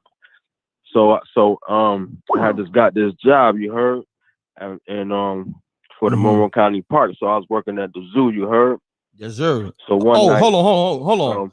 You just slipped that in. You said you was working at the zoo? Yeah, I was working at the zoo, bro. Hold that thought. Spooky! That's spooky. Continue on. Let's get it. Oh, so this is a real story. You heard? This ain't no bullshit. You heard? Let's get it. So my boss, I guess he had wanted to take off of work one night, right? So, you know, and now mind you, right? You know how I get to work, I ride my bike, right? Mm-hmm. So check this out. So this time, you know, I locked my bike up, you know, on the bike rail at the top of the hill. You heard? Mm-hmm. So now, mind you, we go down in the deep in the back. You know what I'm saying? So now, mind you, you know, the park, everybody partying, but at night, right? So I gotta lock everything up. It's dark, no light, by myself. So you know it's tigers and lions. All you hear is at night, right? So now, yo, continue on. Continue on, my brother. So listen. Now this is the real story. So mind you, now, like I'm telling you, I'm shaking in my boots, right? Because now, mind you, this motherfucker didn't tell me, you know what I'm saying, it was no lights. He ain't give me no flashlight.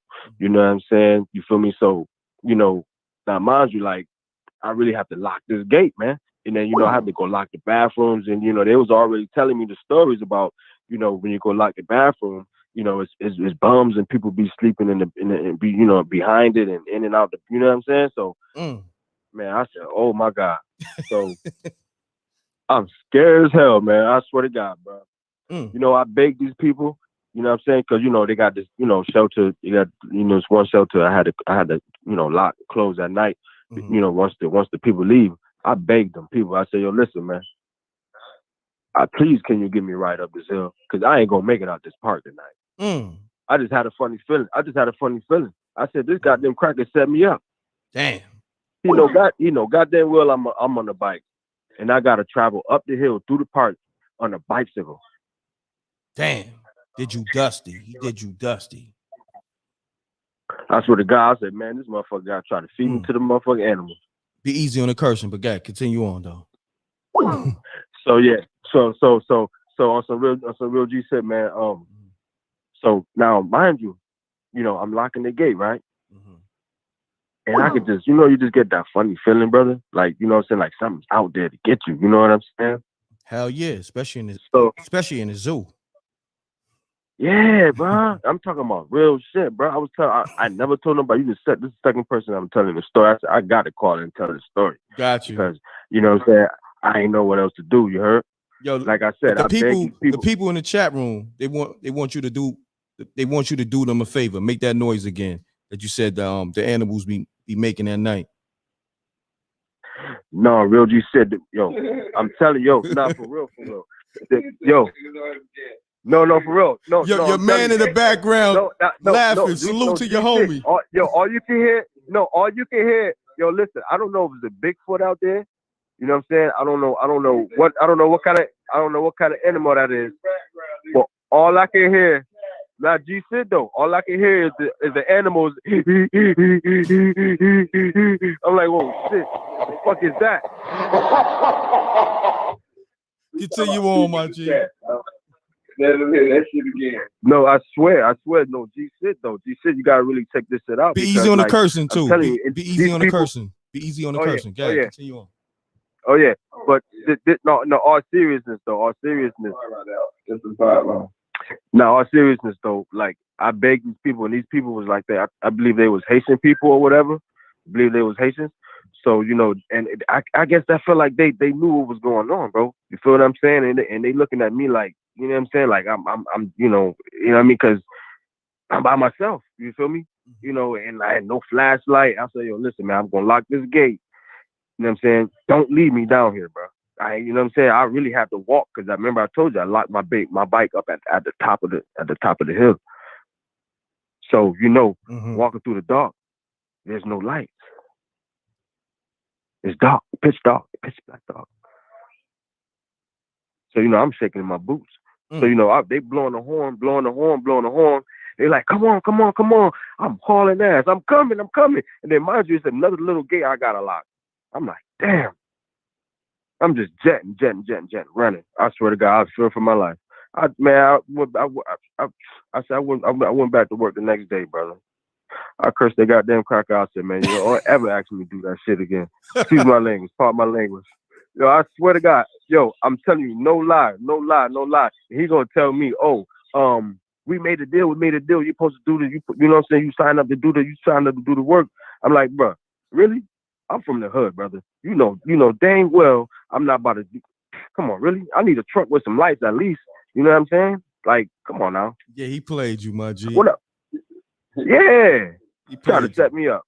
So when you balked on him the next day, did you keep the job or he fired you or you left? You quit? Oh no. Okay. I just told him it was body for that. Like, okay. You know what I'm saying? Like I was shaking out my boots. Got you. I ain't know what else to do. You feel me? So, you know, it was just so spooky because, you know, just so dark. You know what I'm saying? And then, you know, you just don't know what's out there to get you. You know what I'm saying? And mind you, you know what I'm saying? I ain't had no vehicle. I'm on a bike. And remember I told you I locked my bike up at the hill. So mind you, if I were to ask them people to give me a ride up the hill, I feel like I would have been done. Cause bro, it's hills and cliffs, bro. All the motherfucker gotta do is grab my mother little ass and throw me down that hill. Boom, boom, boom, it's over. Chop me up. Damn. You never know what's good. You never know what happened. This is what happened last time. Yo, I'm telling you, man. Rochester is spooky. I'm telling you. got you, man. I appreciate you tapping in, man. Heck yeah, man. Gotta watch it. What's your name again, fam? Parks. They call me Stacks, man. I'm telling you, listen, man. These parks ain't no joke, brother. I'm telling you, they ain't no joke. You gotta watch these parks, man. Yes, sir. Got you, my brother. Yeah. All right. You already know. Peace. All right. One.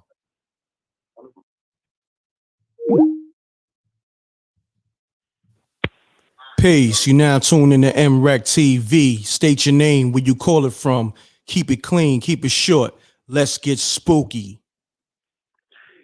Yes, so this is Jet Jaguar calling again. J Jaguar, salute, homie. Mute your audio. Pound that like button, y'all.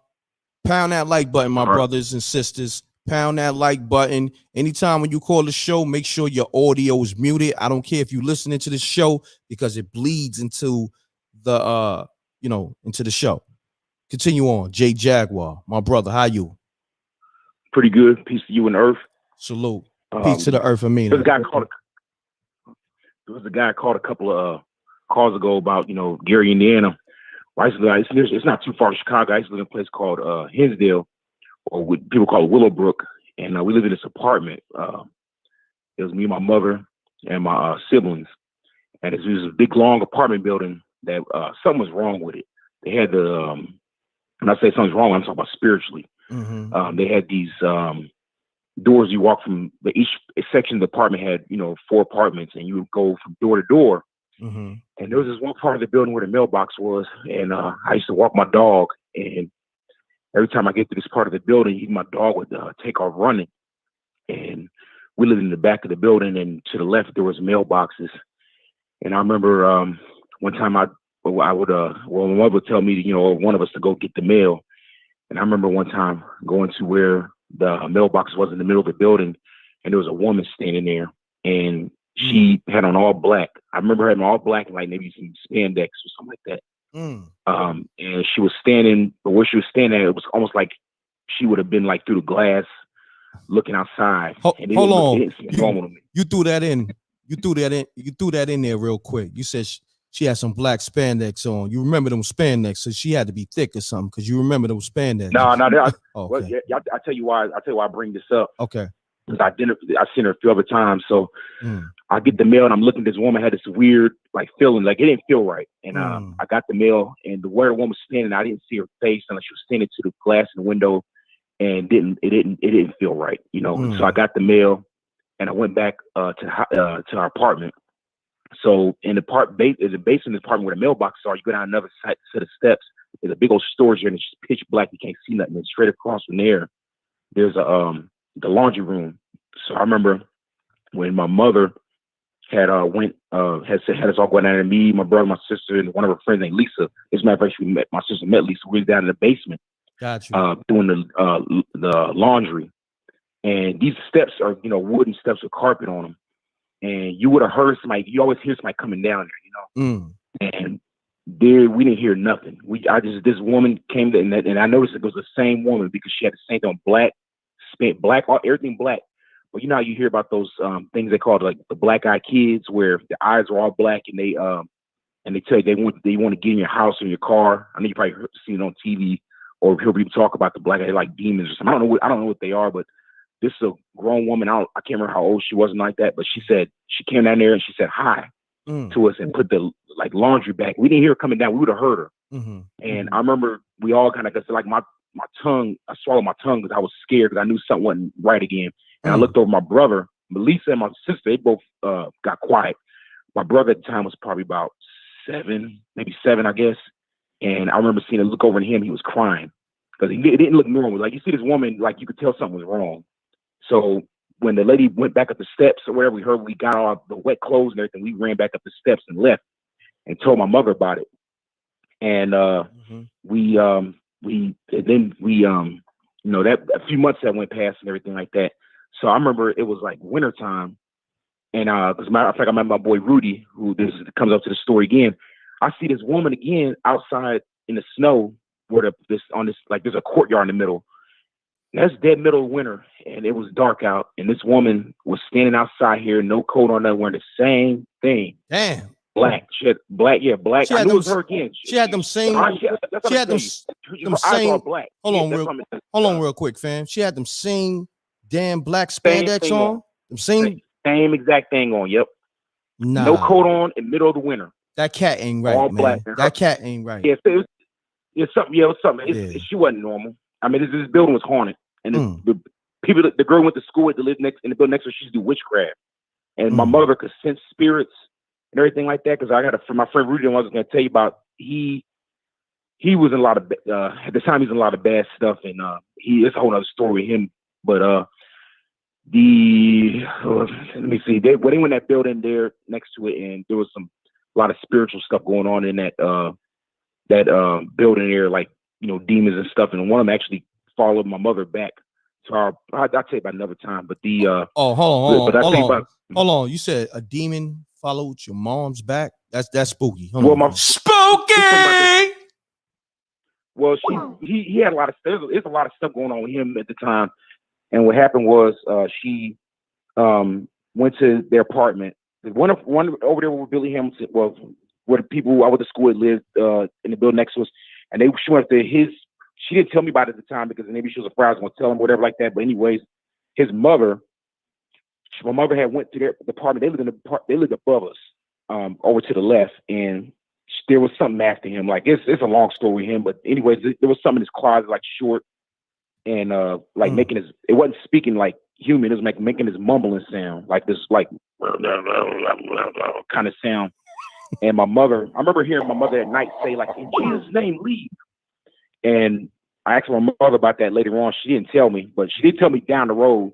What it was is that there was like an imp, I guess you call it. Well, it was like a short little thing, and it was it sat at the foot of her bed after it left their closet in their apartment upstairs. And she yelled in Jesus' name, leave, and it left, wherever it was. But it was like mumbling. It was real short. But I'm not off the subject. But I was going to go back to where I was saying with this lady is that, I saw her in the snow, and, I knew I didn't even go down that courtyard. I went back around to the back of the apartment to go back in with my dog. And me and Rudy, and this is another time, this is a little bit actually before we moved from Chicago, me and Rudy were walking to the front of the building where you take the trash out. And in that same part of the building again, on the downstairs floor, right by from the mailboxes are across from it, where you got the split sections of the apartment building. On the right side, me and him both saw, we started like white stuff floating in the air by somebody's door and looked like cigarette smoke, but it didn't smell like cigarette smoke. Now I was with him, and he was kind of tough. Like, I try to like fit in with him a little bit, and we got a closer look, and it was a woman's hand right where the light is, where your door light is. It appeared it was like a woman's hand sitting there, like with her hand out, and like her finger was pointing, but it was waving back and forth like a cloud, but it formed a woman's hand. And you can go up the steps to his apartment and go straight past ours. We just stood there and looked at it for a few seconds, like, damn, what is this, And then it disappeared. And then we went up the steps towards his apartment and, told his mother about what happened. But yeah, man, that happened. And I saw the same when she had her eyes were all black. She was just all black. I mean, you couldn't even in the snow when I saw her, she was bright. It was bright outside in the snow, but she was all black, and she had like a glow to her. And she was doing the same thing, standing there looking out, standing in the snow, no coat on her like that. It wasn't real. It wasn't a real woman, I don't think. But she did come up the steps. That was how we didn't hear her. And that's the first time I saw the lady in that same part of the building.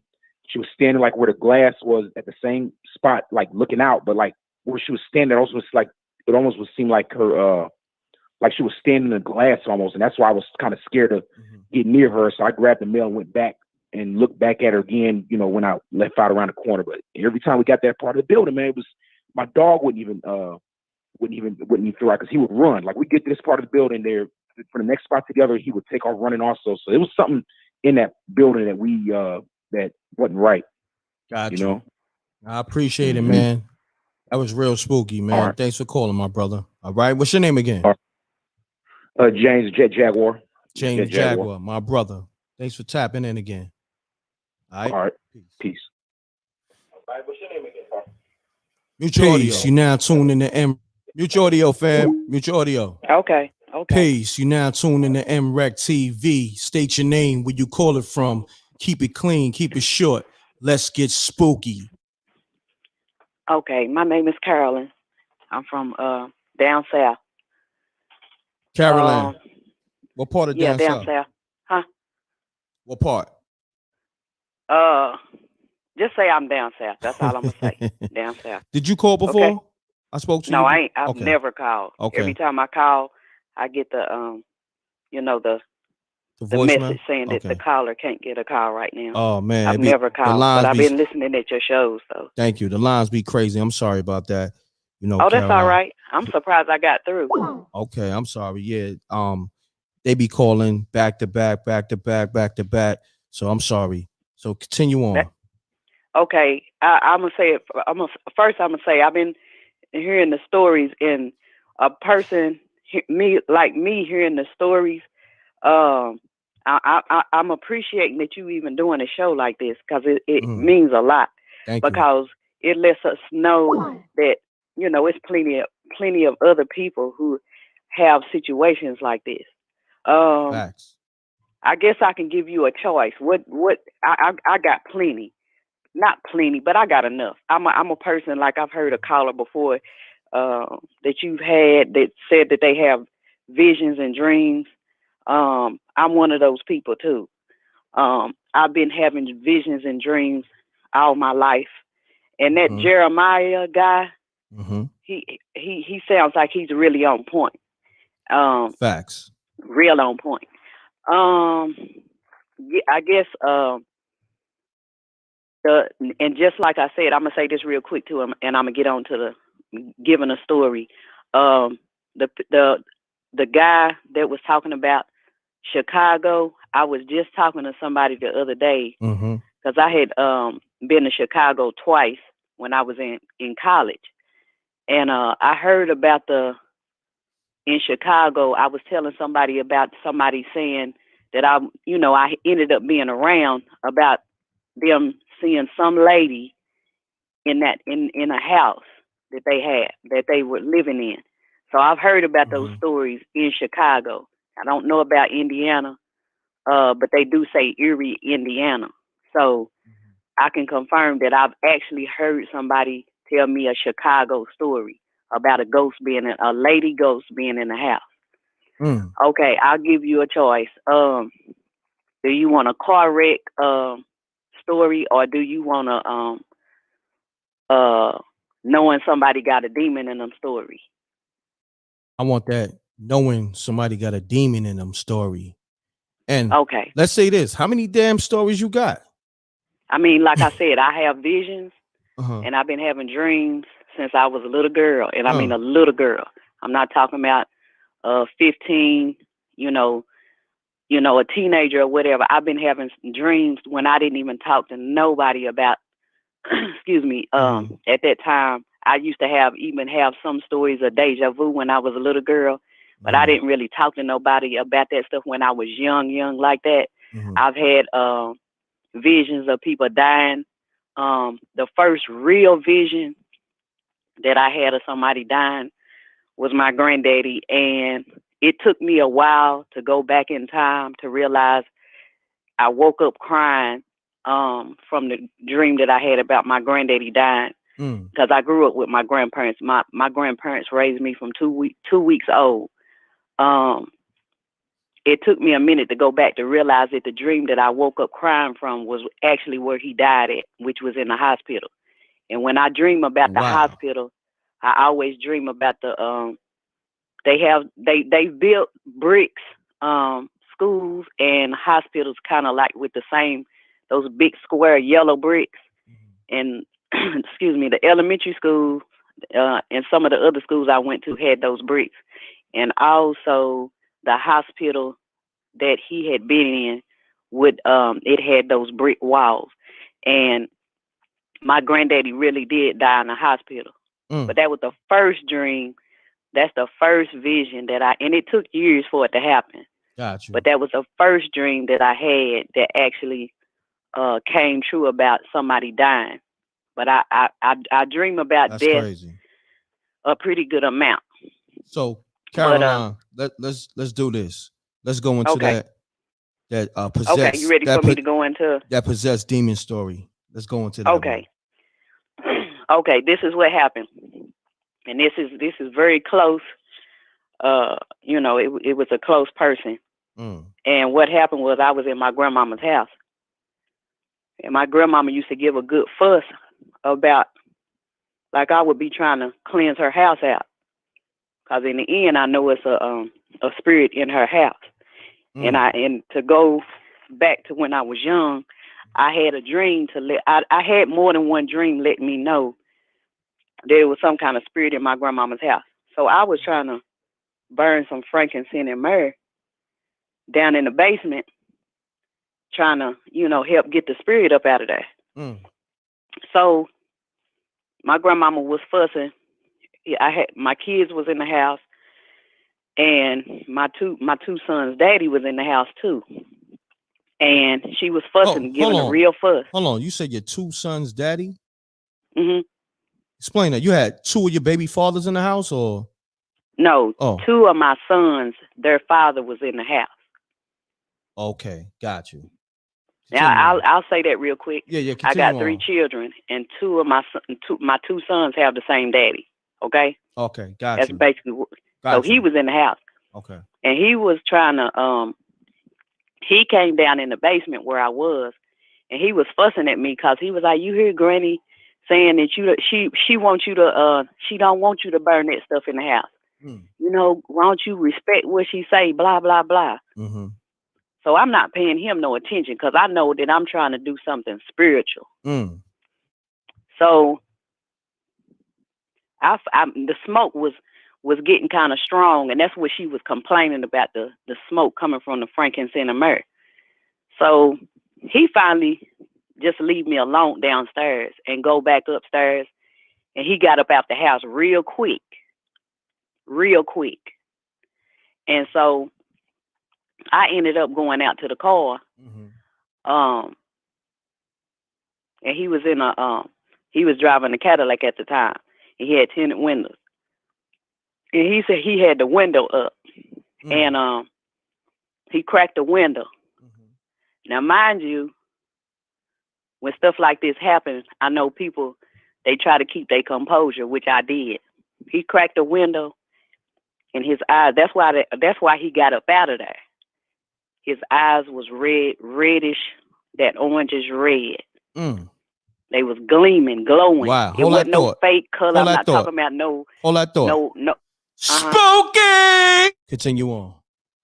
Yeah, it wasn't like he was. I'm not talking about the whites of his eyes was red, like somebody might want to say, "Oh, that might have been, you know, somebody smoking weed or whatever," and the whites of their eyes was red. No, it was the middle part of his eyes, and it was glowing. Wow. So, spooky. And the next day, because I told the dude that I'm with now, I told him what happened, and the next day, my baby daddy was driving up to turn in my grandmama's driveway, and his eyes was doing it again. And my dude that I'm with now, he was with me on the passenger side of the car, and he saw it for himself. And I'm not saying that he didn't believe me, because he did, because he know about that kind of stuff. He probably more like a Jeremiah. You know what I'm saying? So he saw it himself. And, you know, I've said this in front of my family, in front of him. Once again, he would be at my granny's house, and he didn't deny it. I told him, you need to get the devil up out of you, because your eyes turn reddish orange. So when people say they done seen some stuff, best believe it's some real stuff out here. So, but I believe that's just one of my stories. So I appreciate you tapping in with me. Oh, real quick. Uh-huh. And I'm gonna tell you, I pretty much found out that him and some of his family is in the witchcraft. Oh wow. Yeah, and they've been lingering in my dreams too. Wow. Pound that like button, y'all. Wow, that's spooky. But I'll call back another day with another story. Thank you. Your name is Caroline, right? Uh-huh. All right. Thank you. I appreciate you tapping in. How long you been All right. how long you been subscribed to the M.Reck YouTube channel? I can't say personally that I'm subscribed. But I've been listening. It's probably been a good month. Okay. I came across your channel. Thank you. I think I came across it in the past, and just recently I started listening to y'all again. Got you. You gotta hit that subscribe button, Caroline. I'm not, Caroline, come to the light. I don't just come to the light, Caroline. Like Poke the Dice. Remember the movie? What'd you say? The movie Poke the Dice? Or what's the name of the movie? Poke the Dice? Oh yeah. With the girl. Yeah. Caroline, come to the light. You gotta come to the light. You gotta hit that subscribe button on MRecktv and come to the light. You heard? You picked the wrong movie to use as an example, I tell you that. But that's your name. It's a metaphor. It's a play Oh of no, words. you're right. That girl, his name is Caroline. You're right. And I just now found that out when I was looking at it again not too long ago. Got you. I appreciate got that. you. All right. All right. Have a good night. You have a good night. Good story too. Good story. Thank you. All right. All right. Peace. Thank you. You're welcome. Mute your audio, please. Peace. You now tuned in to MRecktv. State your name, where you call it from. Keep it clean. Keep it short. Let's get spooky. Hi, this is Toya. I'm from VA. What's happening, Toya from VA? I'm just fine. I'm glad I got through. I've been calling forever. Oh, I'm but sorry. I'm in, so I'm cool. Just know, I want you and everybody else to know, the lines be lit. It be lit. I know. Litty. I It be know. litty in the city. So I'm kind of glad I came through. Yeah, I'm glad you got through. And your phone sound kind of good, but it sounds like you a little far away. If you can take me on speaker, or if you in your car, where you at? You in your house? I'm in the house, Okay. so I got a little raggedy phone, but don't joke my phone. Oh man. Let's get to this phone real quick. What's going on with you? Toya, right? That's your name? Yep, my name's Toya. All right. Mm-hmm. Why you got a raggedy? Well, I live in. Why you got a raggedy Say it phone? again. Why you got a raggedy phone? Talk to me. Yeah, because I got a raggedy phone. That's just what it is. Until I get another one. No. Hold on. Why is your phone raggedy? What's happening with your phone? Well, it's not raggedy, but if you can't hear me, and Okay. I guess it's not a good quality phone, but Okay, you must so know. we just gonna call it raggedy tonight. You must know it's raggedy because over here at MRecktv, you got that Fisher Price phone. Yeah, that's why I just went ahead and just said Just what said it was raggedy. So You just got it out the way. I took the ammo from you. You got that nasty droid, so it's raggedy. Yep. So I'm glad. I took the ammo from you. You ain't take the ammo from me because I got a whole bunch of ammo over here. You feel me? Look, That's all right. look. I'm gonna show you how much ammo I got over here. All right, go ahead. I got a whole bunch of ammo over here. Don't ever get it twisted, Toya, because you got a raggedy phone. Listen, shots is going off left and right. You feel me? Whole bunch of ammo over here. Don't you ever get it twisted. But continue on, Toya. You know what I mean? Okay. And continue on with that Fisher Price phone. I got nothing but ammo. Let's get it. That Obama phone you got, let's get it. It ain't no Obama phone. I got nothing but smoke over here. Let's get it. I don't deal with the berry, but anyway. Facts. I like that was balls right there. That was balls right there too. Let me hit the shots again. Said I don't deal with the Barry. Shots. Let's get it. Okay, so this is a story that my great grandma used to tell us. Well, she used to tell us stories all the time. Uh-huh. This is my great grandma on my father's side, and she lived in Virginia Beach. And at the time, Virginia Beach was called Princess Anne County. It was like country area at the time. Mm-hmm. So she told us that she lived on a farm and she had horses. And she said when she used to put the horses in the barn, she had to put a fly swatter over the door after she locked it. Mm. So we was like, oh, okay, put the fly swatter over the door. We didn't think about anything. Mm-hmm. So she, I think she was sick or something. So she was unable to go to, take care of the animals, whatever. And either one of our uncles, when they were younger, took care of the horses while she was sick that day. And he forgot to put the fly swatter over the door. So let me explain the fly swatter. So she says witches try to get to her horses and all the other animals that's locked inside. Mm-hmm. And if you put the fly swatter over the door, all the witches have to go through each and every hole of the fly swatter in order to get to the barn. So by the time they go through all the holes of the fly swatter, it's already daylight. So, the witches go back to wherever they came from. So let's say that my uncle, this day my uncle didn't put the fly swatter over the door because he was just trying to hurry up and do bare minimum, that she heard the horses and the other animals, mainly the horses and the other animals crying and, just making all these stressful noises throughout the night. But being that she was sick, she couldn't get to them. So the next day she went out there. She, got to muster up enough energy to go out there. And she was like, the horse's tail was braided so tight because the witches braided the tails of the horses. And what the hell? Like I said, yeah, I'm going by what my great grandma told me. So the fly swatter would have kept the horses and all the animals safe because all the witches have to go through each and every hole of the fly swatter before they can get in the barn. But by the time they got to each and every hole, it was daylight again. They never got to the animals. So yeah, that's one story. But I have like numerous stories or whatever. That's crazy. Yeah, continue on. Okay. My grandma on my mother's side, she lives in Chesapeake. My whole family is all from Virginia. So she lived in Chesapeake. And my grandfather, I never met him before. He died way before I was born.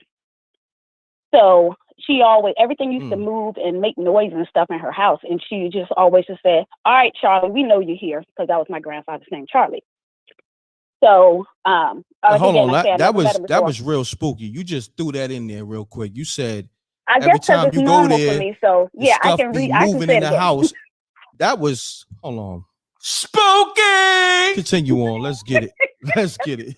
So, the doors are just open, or sometimes something like a trinket or a knickknack my grandmother might have on the desk, on the table or something. It'll move or it'll just make noise. It might just fall, but it won't break. And she's just like, Charlie, we know you're here. All right. And just keep talking like normal or whatever, or watching her stories or something. So I never saw him, but I was so used to my grandma talking to my grandfather. Like when something moves or make noise or whatever, it was nothing for me. So my brother is like 5 years younger than me. And if I never met my granddad before, he never met my granddad before. So my mom showed my brother a picture of my granddad.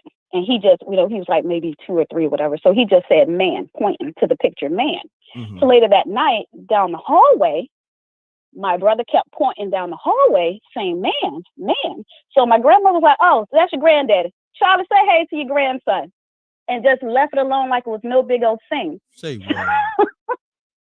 So it's just, I have so many, like, I don't know, say I have so many stories, but things just happen all the time. Wow. And it's like normal. I guess it's normal for me because I'm not scared of it or anything. But I have one little small one that it's not spooky, but it was like a good spooky for me. So my dad died in 2000. And he always called me this nickname.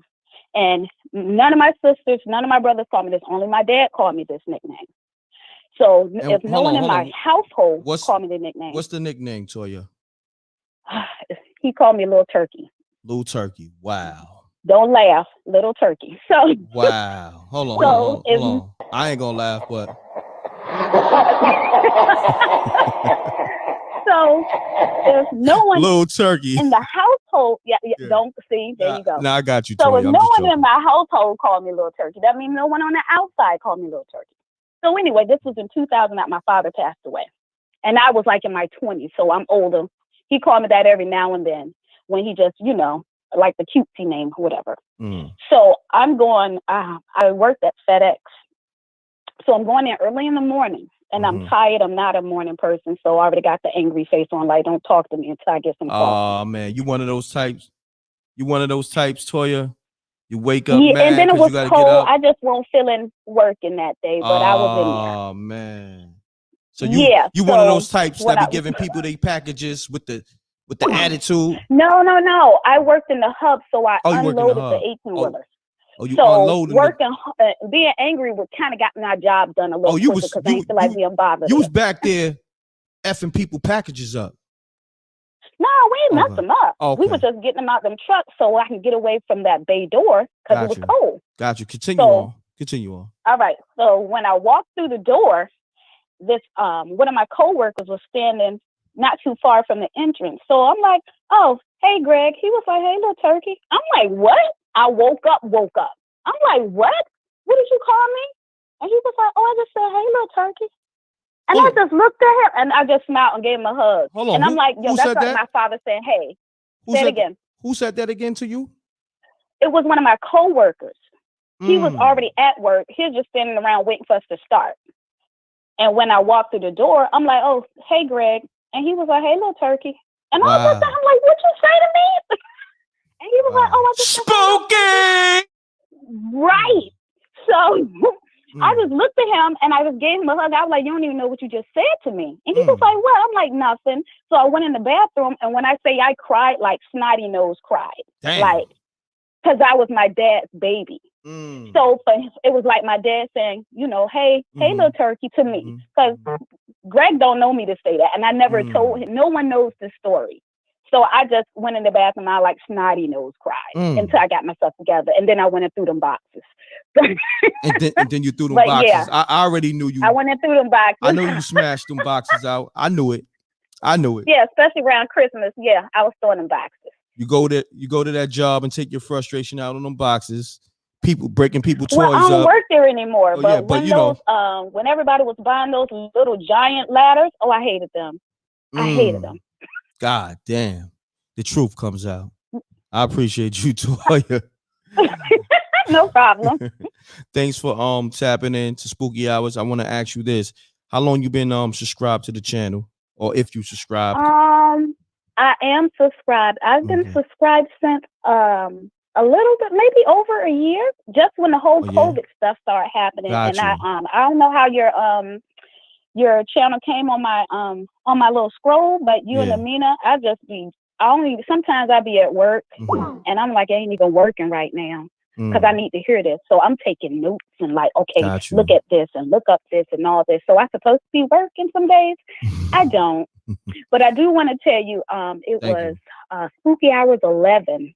I had to go in the copy room. I was weak.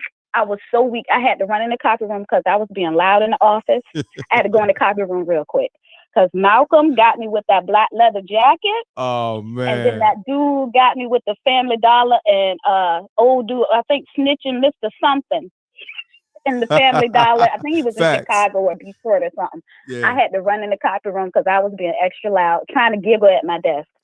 Too funny. Don't get fired at work. Listen to Spooky Hours. I appreciate you.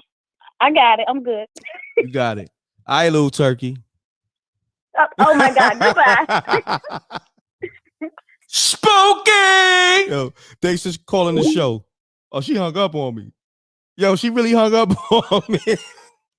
Little turkey hung up on me. You foul, little turkey. All right, Toya. She really hung up on me. My bad. I know your pops used to call you that, and I didn't mean no disrespect. I was just, trying to add some joy to your day. But pardon self, little turkey. She banged on me. She really banged on me. You know what I mean? You know what? On that note, shots. Peace. You're now tuned in to MRecktv. State your name, where you calling from. Let's get spooky. My name's Effie. Effie Travel Coaching. Hey, M.Reck. Hey, what's happening? You said Essie? Yes. Oh. You always do my right. You be dropping those super chats all the time. I appreciate you. I want to say thank you. So it's Effie. Yes, absolutely. I love you guys. I appreciate everything you guys Effie Traveling Clothing, right? Effie's Travel Coaching. Coaching. Yes. Yes. All right. Let's do this. Let's start over. Okay. All right. I'm about to hit the intro and all that. Let's start over because I want to get it right because you be showing love. Let's do it again. All right. Here we go. Okay. Peace. You now tuned in to MRecktv. State your name, where you call it from. Keep it clean. Keep it short. Let's get spooky. Hey, M.Reck, this is Effie with Effie's Travel Coaching. I'm calling from Glendale, California. I watch you guys all the time. I love the spooky. Thank you. I appreciate anyway, you. Mm-hmm. So anyway, this is my story. I've been wanting to call and share this. Me and my ex-husband and my 3 kids, we lived in a house in Kansas City in an old neighborhood, and our house was like 100 years old. And it was completely renovated. And my daughter and I would always pick up the energy of someone in the house. So I would always feel this being, but my daughter said she would see him. But she wasn't really telling us, but she would be like spooked out, but she wouldn't tell us why. So every morning we would get the kids up to go to school, and she would go in the bathroom and she would open the mirror to the medicine cabinet so the mirror would face the wall. So by the time all the kids would get up, you know, we would go in the bathroom, me and my husband, and we'd say, who keeps opening this medicine cabinet door and leaving it wide open? And, you know, like, why? And so we finally found out it was her doing it. And so we asked her why she was doing it. And she said, because she kept seeing a man looking back at her from the mirror. And so she said that the man had like a lazy eye, you know, so his eye was kind of funny. So, you know, we just kind of consulted, but I could feel him in the house. And, you know, a lot of my friends that came by would always say somebody is always trying to trip them down the stairs. And I would feel that too, like somebody is trying to trip you as you're going down the stairs, like walking on the back of your shoes. That's crazy. So, so we had this really odd paneling in the house. And since we had moved in, we were going to take this paneling down because we didn't like it. But I just felt compelled, like, take that paneling down, take it down. And so one day my husband and I were trying to take the paneling down so that we could paint that wall behind the paneling, but we didn't know what was behind it. So when we took the paneling down, we found this old picture. And it was like one of those pictures that looked kind of like it was bronzed out or brown, but it was a man in the picture. It was an old picture. It was a man, and he had looked like his son, another son standing behind him, and a daughter standing next to him. And so I told my husband, I said, wait, I'm going to call her downstairs because this is an old picture. And so I called her down because I knew this was the man she kept seeing. And when I held the picture up and I said, hey, I want to show you something. And we showed her the picture and she went hysterical. And she said that was the same man that was in the mirror that she saw in the bathroom every morning. You serious? So spooky. Yeah, Continue on. You know, it was so bad. One time I had gone out of town on, he just visited. I think he kind of like felt protective of her or something because he would hang out in her room. And so one morning, you know, we usually woke them up early in the morning and get them ready for school. And this particular morning, her light was already on in her room and she was already in the shower. It was like an hour earlier than we usually woke her up. So I said, why is she already up? So we waited till she came out the bathroom. I said, girl, what you doing up so early? She said, you came in the room and turned the light on and woke me up. But none of us, you know, me and my husband hadn't gotten up and turned the light on yet. So, you know, he was waking her up for school. And then one time I went on a business trip and she did some things I told her not to do while I was gone. My husband told me what happened. And so I got on her case about it and I sent her to her room. And she said the man was standing in her closet shaking his finger at her, you know, like, you know, you weren't supposed to do that. He got in her case so bad. She was so hysterical. We had to literally drive her to the hospital because she was just hysterical about what had happened to her. So she was spooked out. I always felt him in the house, but I never saw him, but she would see him. And And she still has those kinds of experiences now, even as an adult. Wow. So when you took her to the hospital, what did they give her?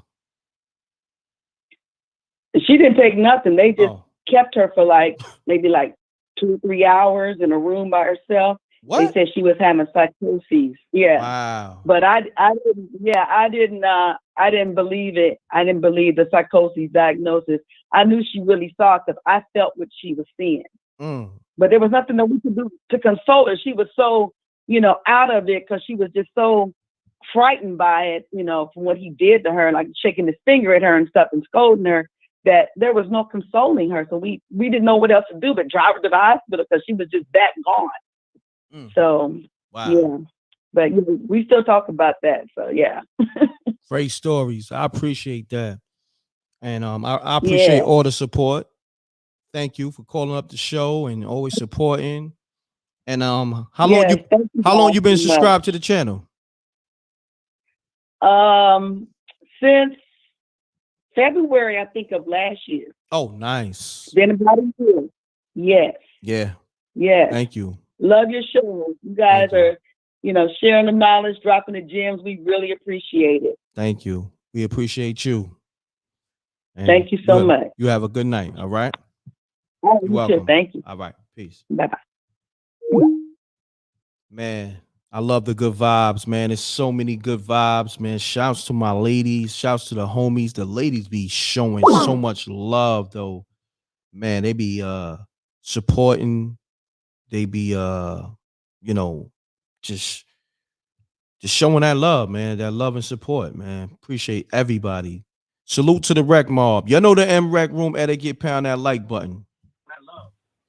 Peace. You now tune in to MRecktv. State your name, where you call it from. Keep it clean. Keep it short. Let's get spooky. Mute your audio. Mute your audio. My audio? Yeah, mute it, please. Hold on. I'm in the truck. Audio. Hold on. Can you hear me now? Yes, sir. You said you in a truck, like a big rig? Yeah. Oh, salute. Let me hear that air horn. Let's get it.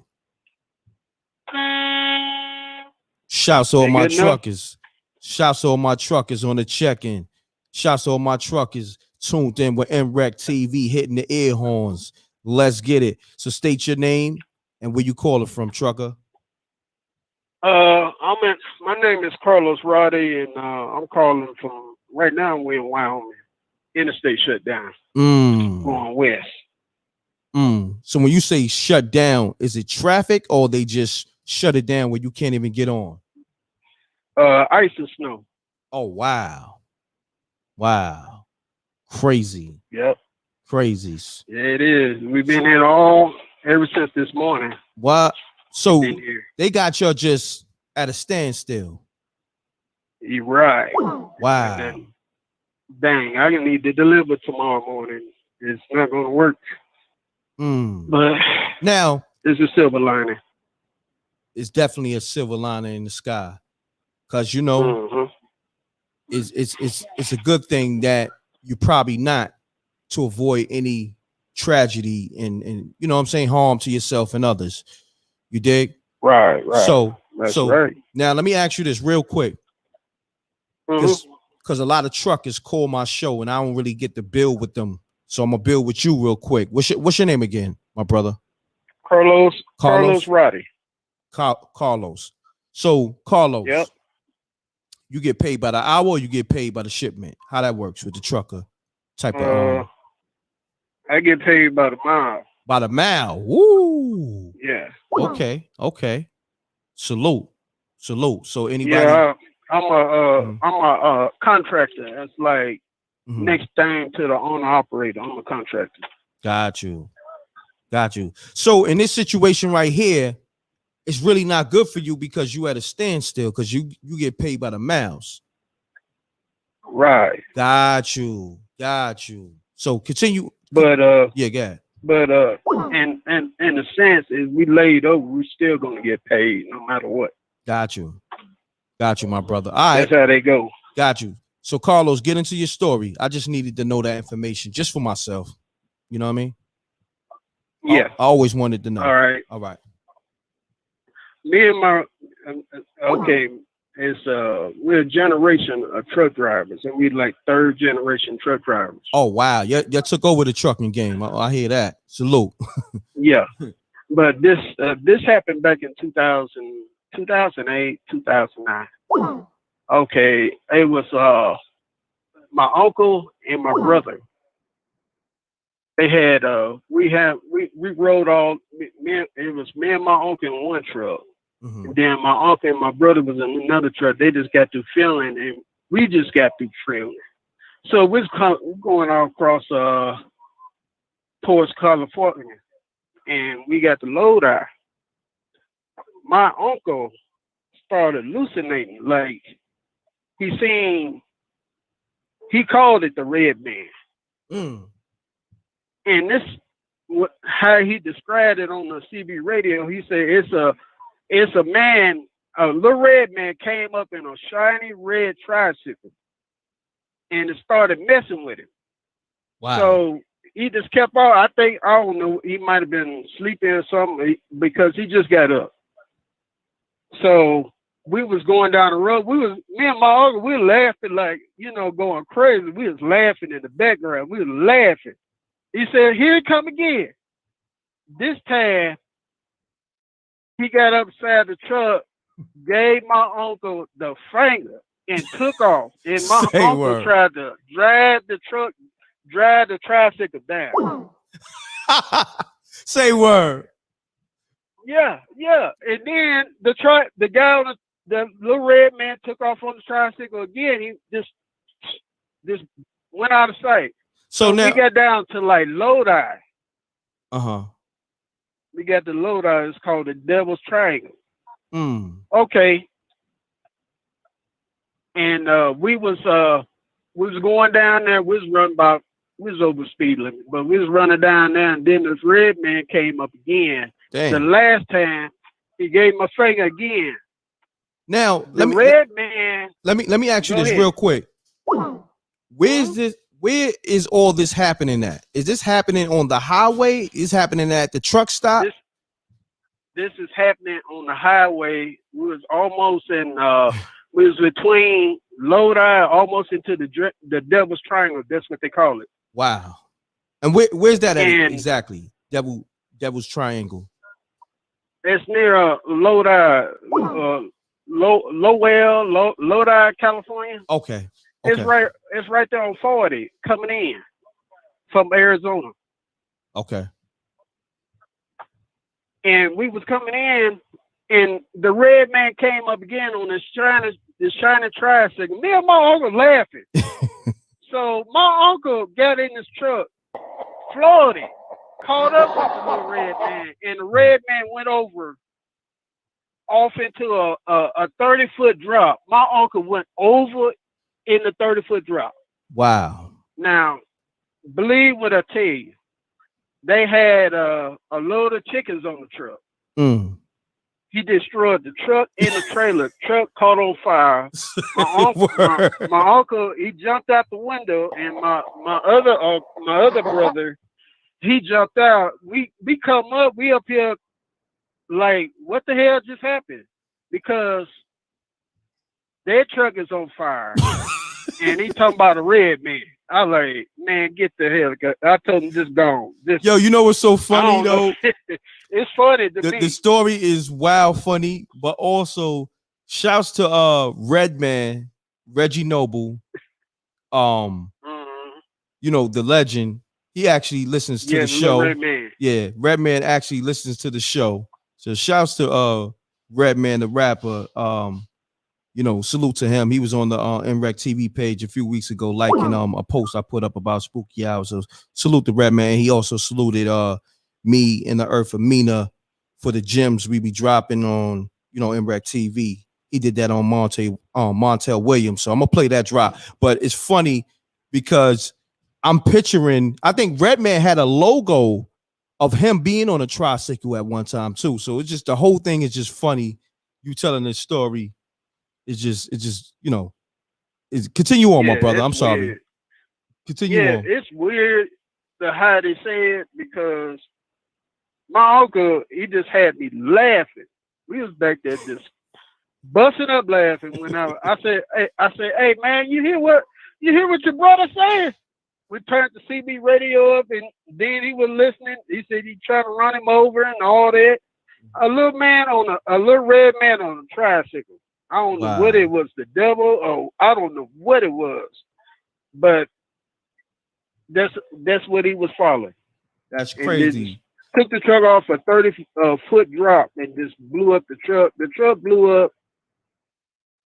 My brother, when the truck blew up, when it ran off, they started smelling like diesel had ran all through the truck. And then the truck started catching on fire. And then my brother said, hey, Jimmy, you can't bend the metal. Kick the window out. So Jimmy kicked the window out. Wow. That's when they went through the window. And before my brother got out, the truck blew up. And that's when we came up and we seen all this. It's something else. And before that, I'm like, dang, it's out of pocket. That's crazy. I don't know what happened. Yep, it was crazy. But the whole thing took place in the Devil's Triangle. Wow. Right there in Lodi. Wow, that's spooky. California. Yep. Spooky! Yeah, I appreciate you calling up, Carlos. Dope story, dope spooky story. Make sure you stay tapped in. Call me on the next show, because I know you got probably another story or two. And oh man. He said, oh man. Because you know what's so crazy? People in the chat room, they were saying it's very spooky at the truck stops. And I'm gonna be honest with you. A lot of times, you know how you be on the road and you're driving and you get tired. And but for me, I pull over here and there, but them truck stops be hella spooky. It's always dark, like pitch black dark at them rest stops with them, you know, and the truckers, they got their area. It's always spooky over there. You dig what I'm saying? Yep. I just don't get out at night. That's all that is. You don't get out. You don't get out at night. That's right. I fill up in the daytime, keep it moving, and when I park, sometimes if I'm in a one of those crazy spots that I know about real crazy, I take me a strap and put it in between the doors and pull my curtains up. You said I take that strap. Yep. Salute to Carlos with that strap in between the doors. Already. Ready they know for what time it is. All truck drivers know what time it is. Ready for any and everything, especially that little red man on that tricycle. You heard me? So yo, Carlos, man, have a good night, man. All right. And hit those air horns for me real quick. Peace, my brother. Thank you, my man.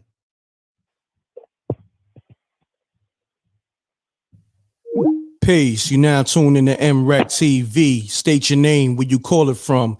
Keep it clean, keep it short. Let's get spooky. Yo. What's up? Yo, Reck. Peace. I hear you, fam. Hey, what's going on? This Mel from Philly. Oh, my bad. What's happening, fam? My bad.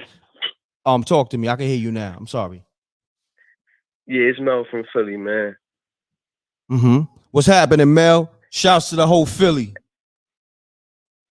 Ain't nothing, man. No, I got a spooky story one time real quick. You know, I was working at the market back in the day. I had lost my license, so I was catching the bus to work. So I was catching the bus home. You know, I wasn't driving at the time. So, you know, I'm working in the seafood department at the supermarket. And I bagged this little shorty. And I was going to link up with her after work. You say you bagged her? Yeah, I bagged this little shorty at work. Okay. Now, where you work at again? Seafood department, you know. Oh, you work in a fish spot? Where you work at again? This was at the supermarket, and this was years ago. Okay. So, in the seafood department, all the females love seafood. So, females love seafood. Oh, yo, you know what? Right. You cracked the code. You cracked the code, yo, Mel. Let me tell you something, brother. And you bagged it too. Easy. That was an easy bag. You bagged it easy because you know why? You gonna always come through with that seafood, my brother. You feel me? Exactly. These females, they love seafood. Something about that seafood, they love it. Love it. Love it. Remember LL and In Too Deep? You come through with some seafood, and all you gotta say, love it. Love it. You know what I mean? Well, I'm telling you. I was bagging them left and right in that joint, man. I couldn't imagine. Now continue on, my brother. Let's get it. All right, so the plan was to link up with her after work, so I wasn't driving. I usually drive, but at that time I had messed my license up. My license was suspended and I wasn't driving. Mm-hmm. So I catch the trolley, in Philly we got trolleys, and after hours it's like they call it the night owl. Mm-hmm. It's just a bus. Got you. So I catch the trolley to go see her. And, I get there, we do our thing or whatever. And the plan was to spend the night. You knocked it down. You knocked it down on the first night? Yeah, it's man. Coming through with that seafood. You already know. Salute. Right. Salute. Right. Yeah, Mel. Do your thing, homie. Continue on. So the plan was to spend the night, but, every time, like she lives in like a rooming house, like an apartment type situation. So every time somebody came in and out the doors, she jumping and acting all weird, making me feel uncomfortable. So I'm like, I'm out of here, man. I'm out of here. So now I'm leaving. I'm on my way to get back on the trolley. So mind you, at nighttime, the trolleys don't run no more. It's like a little night out bus type thing. It's pouring down raining, bro. Like super heavy rain. So I'm at this gas station waiting for the bus to come. And like this, all right, so it's just me and it's this dude, he just like trying to get in the gas station. Like I think like for a couple of hours they have it. No, not even a couple hours, like a couple minutes. They had the gas station closed, like boy was probably in the back taking his smash or something. So he wasn't letting nobody in. So boy was trying to get some oil or something and he was just mad about that. So it's just me and him out there. And it's pouring down raining. So out of nowhere, this old lady walking down the street, mind you, it's pouring raining. She got bags and shit. I think it's like the bag lady. You know what I'm saying? She got all this rain just dripping down her face, like she ain't wiping it off, nothing. She just got all these bags. She started walking towards us. And like for some reason she was trying to like touch my hand or something. I wasn't with it. I was like, no, don't touch me. Right? So she said, what'd she say? She started talking about my license, like why I'm out there because I lost my license. Like she knew all this stuff about me. Wow. Hold that thought, man. Right, so she spooky. Continue on, Mel. Yeah. So like she just telling me all this crazy stuff about me, like not too much, like she didn't get too deep, but she just mumbling all this weird stuff, like she knew, like you lost your license, that's why you out here, la la la, this and that. So I'm like, yo, don't touch me. Like there was something about her trying to touch me though. Like she kept on trying to like shake my hand or some weird stuff. So I'm like, no, don't touch me, this and that. So she starts walking off like to go mind her business, and I'm just sitting there processing everything that went on. I turn around to go see where she went. She was gone, bro. Wow. She was going just like that. But yeah, that's the story, man. I jumped on that bus and got up out of there. I feel you. I'd have did the same thing. Salute to you, Mel. You cracked the code with those females and that seafood, man. You got it.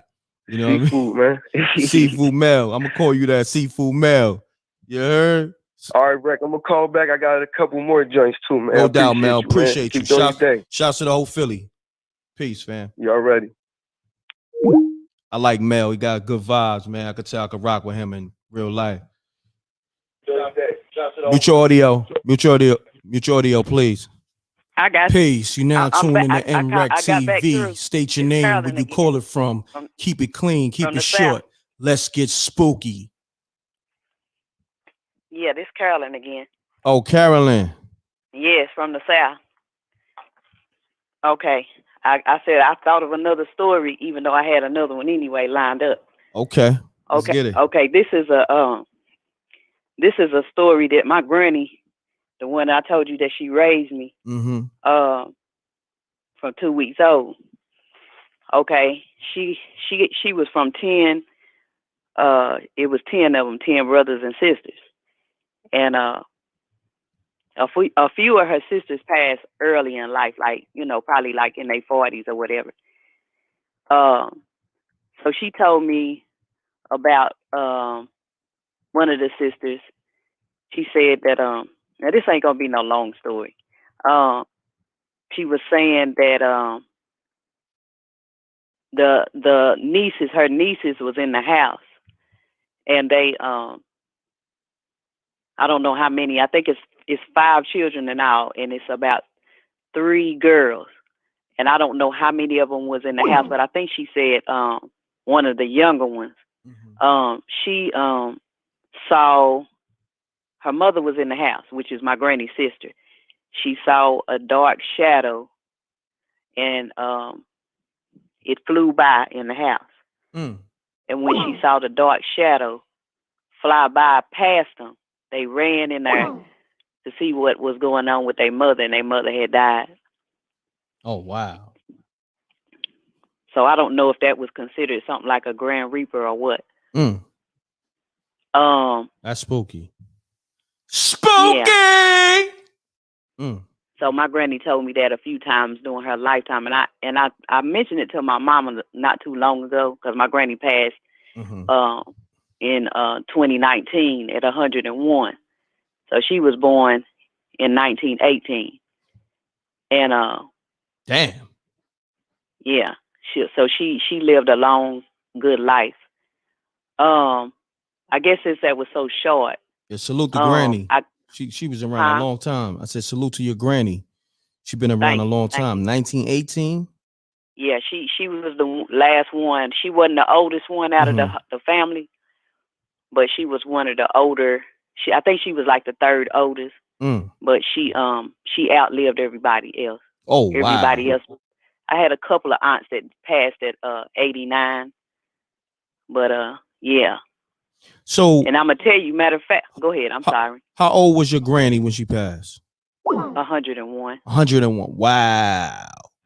Wow. Yeah. Salute to your granny. Yeah, and she had to go to and she had to get some things right before she left up out of here. You know what I'm saying? I hear that. She had to get some things right. Now, real quick, because somebody reminded me in the chat, you said you had a car wreck story, right? Yeah. Now I can go ahead and do that when I was gonna do one of her other sisters' stories, but I can do the car wreck. Yeah, story. let's go with the car wreck story. Let's do that. Okay. I'm a go. This happened in 2002. Okay. Now I'm a throw this at you real quick about this story about the car wreck. When I was a little girl, I had a dream about a car wreck. So I knew this was probably gonna happen. So you had a premonition. Right. Gotcha. And I mean when I was little. And I mean little, like elementary little. Like so you're talking about 6, 7. Yeah, okay. Yeah. Gotcha. Yeah, because I started having my visions and dreams like in elementary school. Got you. So I had a dream about and I rode in cars as a little girl, but in the dream I was driving when I had the car wreck. It was a whole different dream. But hold on, you like was driving it's as a little girl, or you was driving? Yeah. Wow. That's crazy. Yeah. I had a dream as a little girl, but in the dream I was driving. Wow. Yeah, continue on. That sounds already spooky, but continue on. Let's get it. Okay. So having that dream, it was already in my mind. This was at a time when I was real tight with this girl that I was best friends with at the time since I was about 7 years old. So the day before, I had already went out of town and I came back, but I had taken my children with me, and I'm glad I came back and drop my kids off. This was during the holidays. Gotcha. So the day before this situation happened, my window on my truck at the time, the SUV, got it came down, and that was my sign to not really try to go out of town again. But I didn't listen, and I got it fixed by this older guy that worked on cars, and got the window up right. Got you. So the girl that I was tight with at the time, she normally wouldn't want to go out of town later at night. Like, she would probably want to go in the daytime. But this time she didn't have no big deal on wanting to go out, leave out of town at night, even though I was driving anyway. So we was going to Atlanta, and we got to Atlanta. She was the type of person that I used to let her ride with me all the time, because the car that she had was kind of small, and I used to have, music systems back in the day. So. Oh, you had a system? Oh yeah. It was knocking. I'm a music lover, huh? It was knocking. You had a knocking system. You had a booming system. Yeah, I did. Oh, I sure did. Okay, I hear that, Caroline. Yeah. I had a wanging system where you could hear it. I didn't know at the time that you could hear it coming from down the street. Damn, you was doing it like that, Caroline. You had it knocking. You was setting off car alarms. You setting off car alarms? I guess so. Continue I love on. me some music. So I hear that. Back then, that's what I was hard on. So I had we would ride around and home, different spots, whatever, and I would be the one that would drive a lot, but she wasn't never the type that, even though she rode with me all the time, she wasn't really giving up no gas money like that. She didn't never really offer. And back then, it wasn't no big deal to me. You know what I'm saying? I'm using this as a part of the story for a reason. Got you. So we got to Atlanta about not too long after 12. Oh yeah, it's another part of this story. So I'm glad I'm going at it like this. Okay. So we got in Atlanta not too long after 12. So I just picked this random church to go to. I didn't know where I was at. Now, I got family in Atlanta, but I don't know Atlanta all like that. I've been going to Atlanta my whole life. But I picked a random church.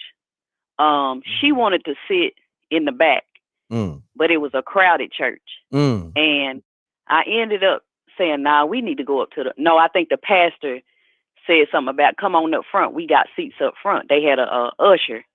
So we went up front, sat in the front.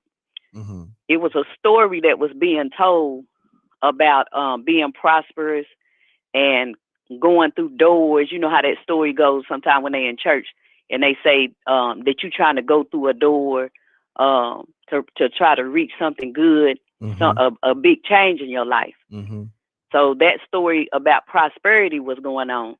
And so they did that story. And then the preacher ended up saying that he was a prophet, and he ended up talking to me. Everybody was coming up to him, and one by one, and he was telling them stuff, right?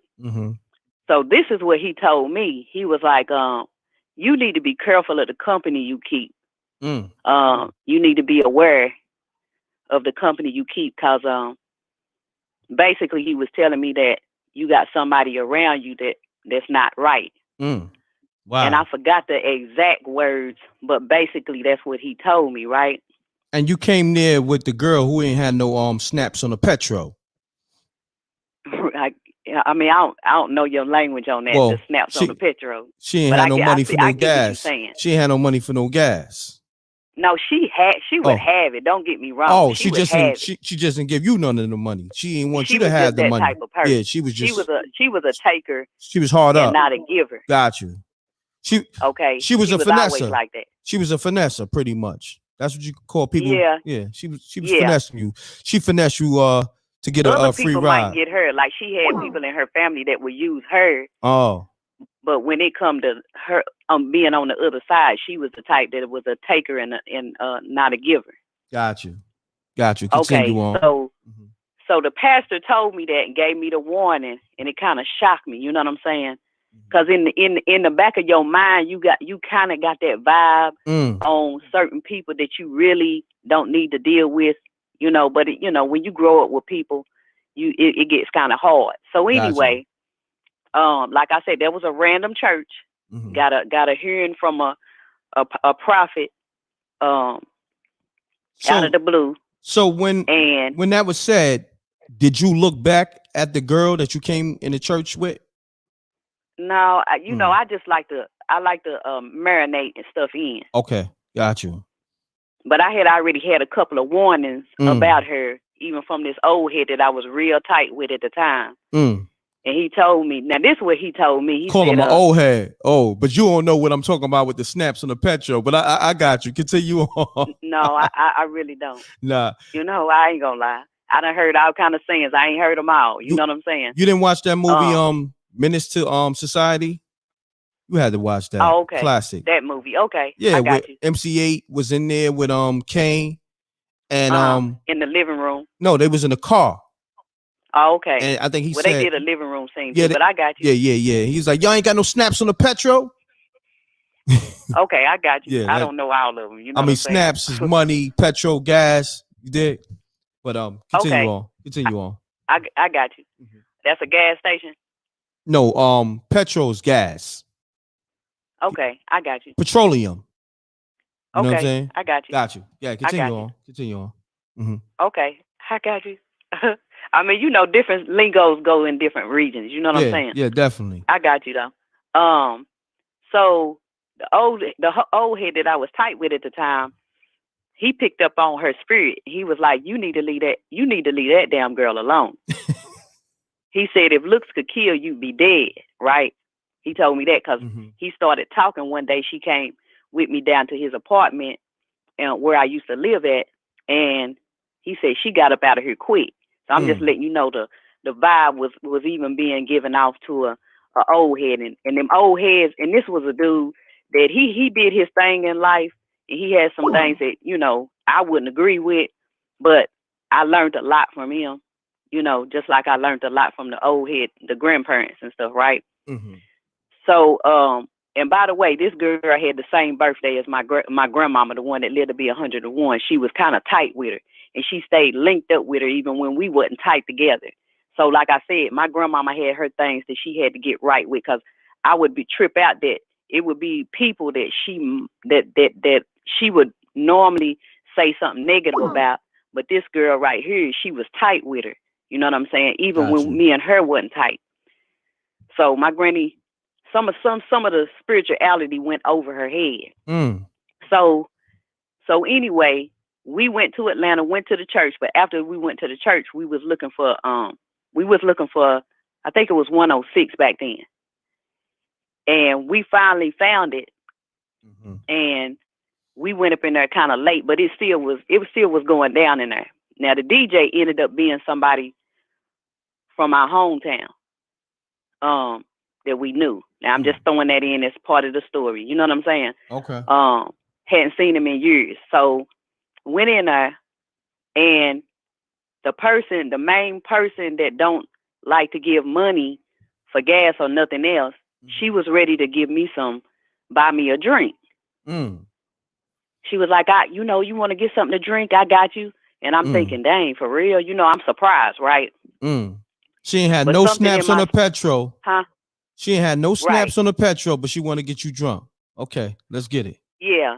Yeah. You can look at it like that. Like I said, she had her little selfish ways. That's the finesse queen right there. But yeah. Yeah. So she ain't never did that before. She, even though we've been tight for a long time, she was like, if you want to get some drinks, I got them. And so, but something in my spirit said no. Something in my spirit said, do not worry about drinking, even though this was New Year's Eve. Even more crossing spooky, over into New Year's. Yeah, it's spooky on New Year's. Right. So, but something, my intuition said, don't drink. Don't worry about it. You know what I'm saying? She was trying to slip. She was trying to slip you that Mickey. Huh. Now, when you hear the story, you gonna understand what it was all about in the end. Let's get it. Because regardless, it's about a spiritual thing. Okay. So, we in the club for a while, and then after a while we leave. We go through it's about to be daytime. So we go, ride around, and cause we was in church late too. We was in church after 12. Yeah, I So remember. by the time we A got lot to of the people used club, to go to church on New Year's huh? Eve. I remember people going to church a lot on Yeah, New Year's Eve. yeah, yeah. Wow. Okay. And that used to be my big thing. And so we ride around. I can't. It's been a long time, but I can vaguely remember we came up to a spot like maybe like a Waffle House or something like that, and we probably got something to eat. And then at that time, the day done passed on, and I was trying to get back over to the people's house that I had been during the holidays, but I couldn't get them. Mm-hmm. So I had to pull over at a spot and go to sleep and get some rest because I was the one driving. Mm. So that's what I decided to do. That I'm gonna get me a quick nap in because I was ready to head back home. Mm-hmm. So by the time we head back home, it's dark and this happened around about 7 o'clock. I ain't gonna never forget. It was 7 something in the evening. So I'm driving back down the interstate, and just like the old head said, I had my music on, and I looked over at her, and she was looking at me all evilish, right? Mm. And the main thing that popped up in my head was, just like the old head said, if looks could kill, you'd be dead. Mm. That's how bad she was looking at me, right? Mm. So I'm about to hit the state line, but I realize my gas is low. So I'm like, I was about okay. to ask you that. Okay, continue on. Yeah, my gas is about to be low. And my granny used to get on me about that. So in my mind, I'm thinking, let me go ahead and get some gas because I do not want to run out of gas because I don't want to hear nobody's mouth. You know what I'm saying? Because she would have been quick to tell my granny, oh, she done ran out of gas, blah, blah, blah. She gonna tell your granny that, but she ain't putting no money on the gas though. But continue on though. You feel me? I got you, baby. I got you. I'm driving a stick, a 5-speed. You nice with the stick, huh? Okay, let's get it. Yeah, that's the first car I learned on a stick. I mean, really learned on. So, and I know you was trying to be funny, but I got you. No. I'm dead serious because I never drove a stick. I'm being honest. Oh, you didn't? Nah. You haven't? Nah. Oh, okay. So I'm debating in my mind if I'm gonna get off at this next exit, or if I'm gonna. I was really trying to make it to the state line, but something said nah. So in my mind, I'm thinking, dang, no, let me get off right here. But I really wish I had went to at least the next exit, not worrying about to cross over the state line. So everything was fine and clear. When I get off the exit, it's like one of those interstate exits. It's like a ramp. It's got a pretty long ramp. So soon as I get off of that exit, and I will say where I was in, I was in Catoosa, Georgia. And cause somebody might recognize that city or town. So I get off, and all of a sudden, I couldn't move. I couldn't. I was in a stance. I didn't gear down, and all I heard her say, she called my name, and I realized at the time I'm locked down. I can't move, and all I can do is think. Then time slowed down, and it was going so slow. It was going extra slow. But I'm going down this ramp, and I said, dang, I can't do nothing. I can't move. I'm gripping on to the doggone steering wheel, and I'm holding on tight, but I got my hand down on the gear shaft. And like I said, I'm not gearing down at all. And before I knew it, it was taking forever. I said, what am I going to do? What am I going to do? Am I going to keep going straight forward and just get back on the interstate, even though I knew I was in a stance where I could not, I could not maneuver other than think. So I get down at the end of the ramp, and then she screamed out my name. And before I knew it, we collided. I had where I came down at the where I was supposed to stop at, it was like a yield sign, and I was supposed to yield and stop, but I couldn't. And then I collided with this little pickup truck. Wow. And all I said was, while that was happening, before even the collision, I was like, Lord, just please don't let nobody get killed. You know what I'm saying? But I couldn't move. But as soon as the hit happened, that's when I woke up out of the trance. And I saw the glass that broke go up in the air in slow motion. And that's when the car shut off, the truck shut off. So in the end, she was all right. She didn't even have on a seatbelt. Wow. I had on a seatbelt, and I was hurting, and I almost blacked out, but she kept me awake. When the ambulance came, my arm had popped out of joint, and she had like a scar that ended up being over her her left eyebrow. That's all that really happened to her. So when I went to the hospital, I was able to pop my arm back in place before I told the ambulance, the EMT people, I said, hold on, please, my arm is out of joint. But I popped it back in joint. They put me back. It was dislocated. They put me on the ambulance and got to the hospital, and I was hurting by that time. Oh, and wow. I kept telling them people, I'm hurting. They asking me the questions, trying to figure out, and I know in the end they was trying to see if I had been drinking or whatever. So they finally got me to this one lady. I ended up earling on this one lady. Damn. But I told her they was sticking that tube down my throat.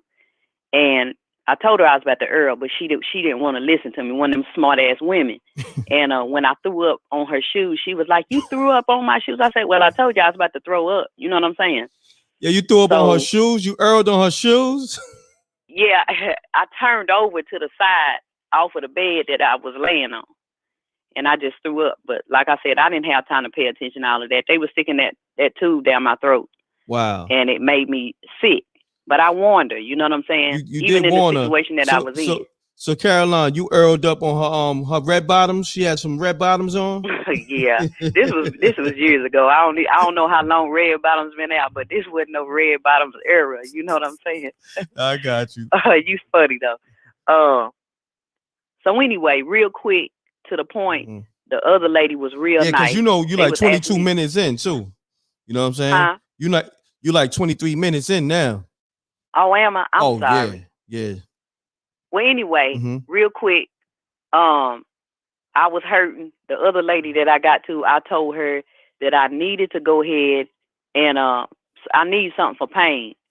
And she was like, well, I can't give you nothing for pain till we send you to the MRI and see what's going on. So long story short, on that point, I had I woke up from a operation. So I had they took out a part of my small intestines, and I had my liver was damaged. So that's how bad the wreck was. Wow. And my truck was totaled, of course. But the last part of the story is when I was laying up in the hospital, I had a dream about some hands sticking up out of the ground. It turned from being sunny outside to being dark, and it was like a podium area, and the hands was sticking up out of the ground. Now, at the time, I wasn't afraid in the dream, and I had talked to my auntie on the phone in real life, and she told me that was death reaching up out of the ground for me. Wow, that's crazy. That was a wild, long story, but it's crazy though. It had some real spooky parts in it. Yeah, I appreciate. But it still affects my life to this day. Wow. So you said they took out a part of your small intestines. Yeah. Wow. And that's why I say it still affects me to this day. Let me ask you this now, being that you told the story. How damaged was the truck? Because if they had to take out a part of your small intestines, that means, I guess, you collided with the steering wheel. Yeah, they had to cut her out on the passenger side. That's how bad it was. I ain't gonna lie. The Wow. truck, the small truck that Didn't nobody get killed, which I was praying about that, you know, while that time was going slow. But the thing about it is, 2 situations happened after that happened. In that same area, and anybody that's listening to this broadcast, they can go look that up. That's why I said Catoosa, Georgia. Right after we had that car wreck, that happened in January, the 2nd of January 2002. Right after that, maybe a month or 2 after, they had 125 car pilot right in that same area. Wow. Then at home, some young boy. Well, I was young then. Some boys just, you know, in their 20s. I was in my 20s, and some young boys got killed over going around a curve that wasn't nowhere near as bad. Because I know I had to still be going like 50 something miles an hour when I collided. Because like I told you, that's why I told you I didn't gear down. I couldn't gear down because I couldn't move. I was in a trance where I could not move bodily, physically. I could not move, and I still was going at 50 something miles an hour when we collided. So to me, that was a spiritual wreck, and to me, that was God, the Most High, and the devil fighting over my life. Because you know, I just told you that less than 24 hours before that preacher told me what he told me. And I ain't been tight with old girl since. And she been trying her best to get back tight with me, and that's been 19 years ago. Wow. This January. That's crazy. But I appreciate you calling, Caroline. That's a crazy story. I appreciate you taking you know, the time. I didn't mean to be so long. I didn't think it was gonna stretch out. Nah, it's all good. You almost hit the 30-minute mark. You're at 27:08 right now. But okay, well, let me hurry up and get off the phone. So it's all good. Make sure you subscribe, and now you definitely gotta send like a slight donation in. You know what I'm saying? Like $100 would be good. It's all good. You know. Now I ain't got no problem sending one in, but I now one thing I will say, I'm gonna try to hit that lady up that's dealing with that you know, them 2 grandparents that got killed in that what you call it. So when I get a chance, I will. But I'm gonna try to donate to something that's kind of real. You know, I'm not saying you ain't your channel ain't important, but yeah, you know, they got some stuff going on. Yeah, so, it's all good. It's all good. I appreciate you, y'all got some good stuff, but I appreciate it. All right, no problem. Appreciate all right. you. All right, peace. Shouts to Caroline. God damn, I don't think I ever been on a 30-minute call. I done did lives with Amina. I don't think she was on a call for 30 minutes. But shouts to Caroline, though. With Amina, I don't think she was on the call. Mute your audio. Peace. You now tuned in to MRecktv. State your name, where you call it from. Keep it clean, keep it short. Let's get spooky. This is Jody calling from LBC, Long Beach, Cali. What's going on, Jody? Not much. Do me Not a too favor. much. Do me a favor. Take me off speaker and talk directly into the phone. Oh, you're not on speaker. Okay. Because you sound a little far away. I just want to make sure you sound. Can you hear me now? Yeah, I hear you. What kind of phone you on? Just a regular Android, $300 phone. Okay, yeah, Droid. I kind of figured that. But continue on, my brother. That's that Fisher Price.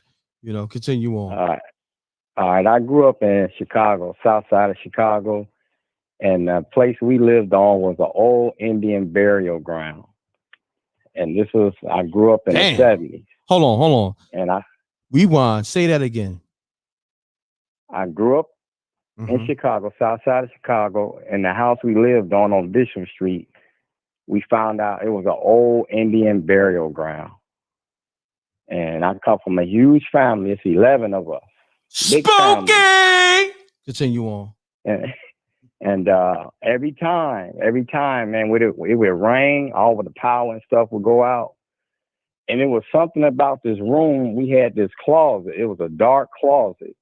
And I hate going in that closet at nighttime.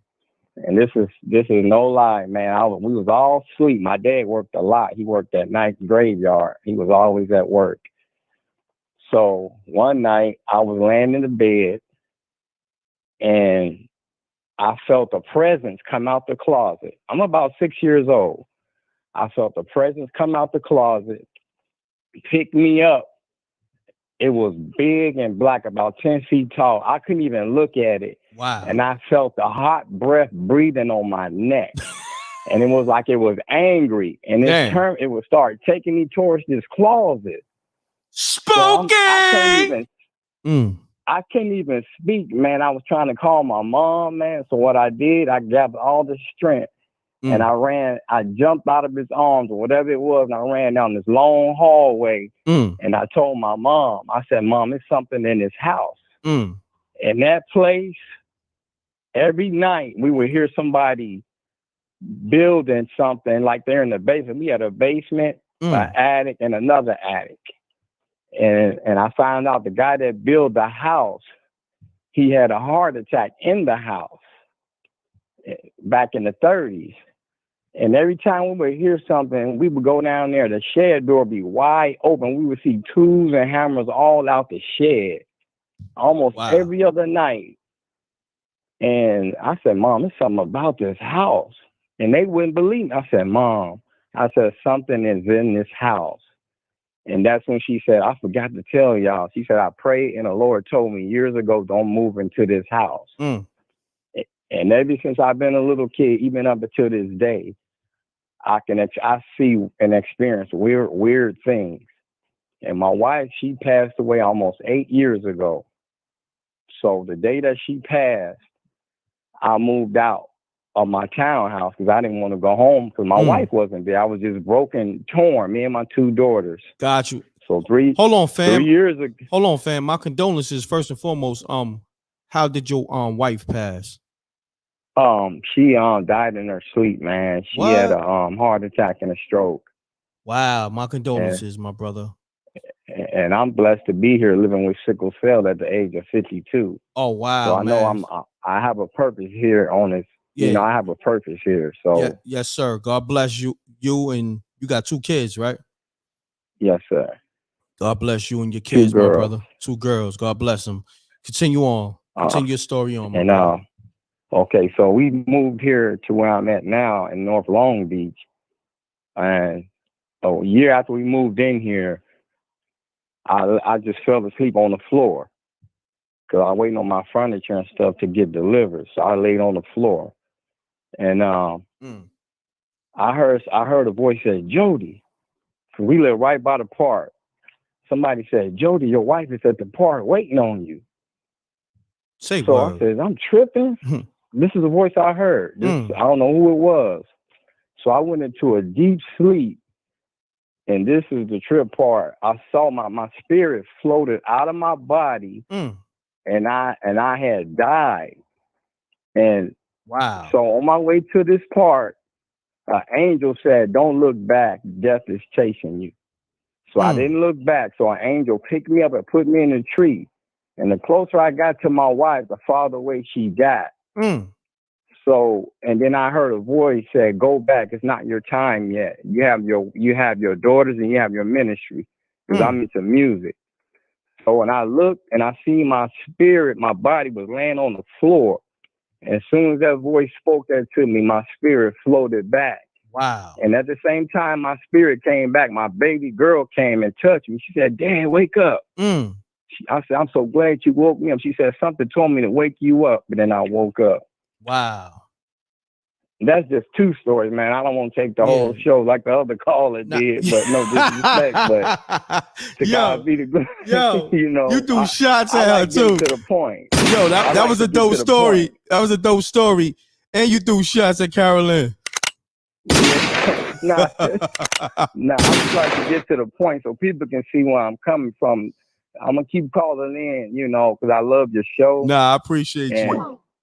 And it's a real show. You know, Definitely. This is a COVID, man. People need to do something other than watching some boring sports with no fans. Exactly. You know what I mean? So we just got to do something for the people. Yes, sir. I appreciate you calling. What's your name? What's your name, my brother? Jody Johnson. Jody, like from Baby Boy. Yes. Jody. And I go by DBC, man. That's my ministry, man. I make beats and I do gospel music, man. Oh, dope.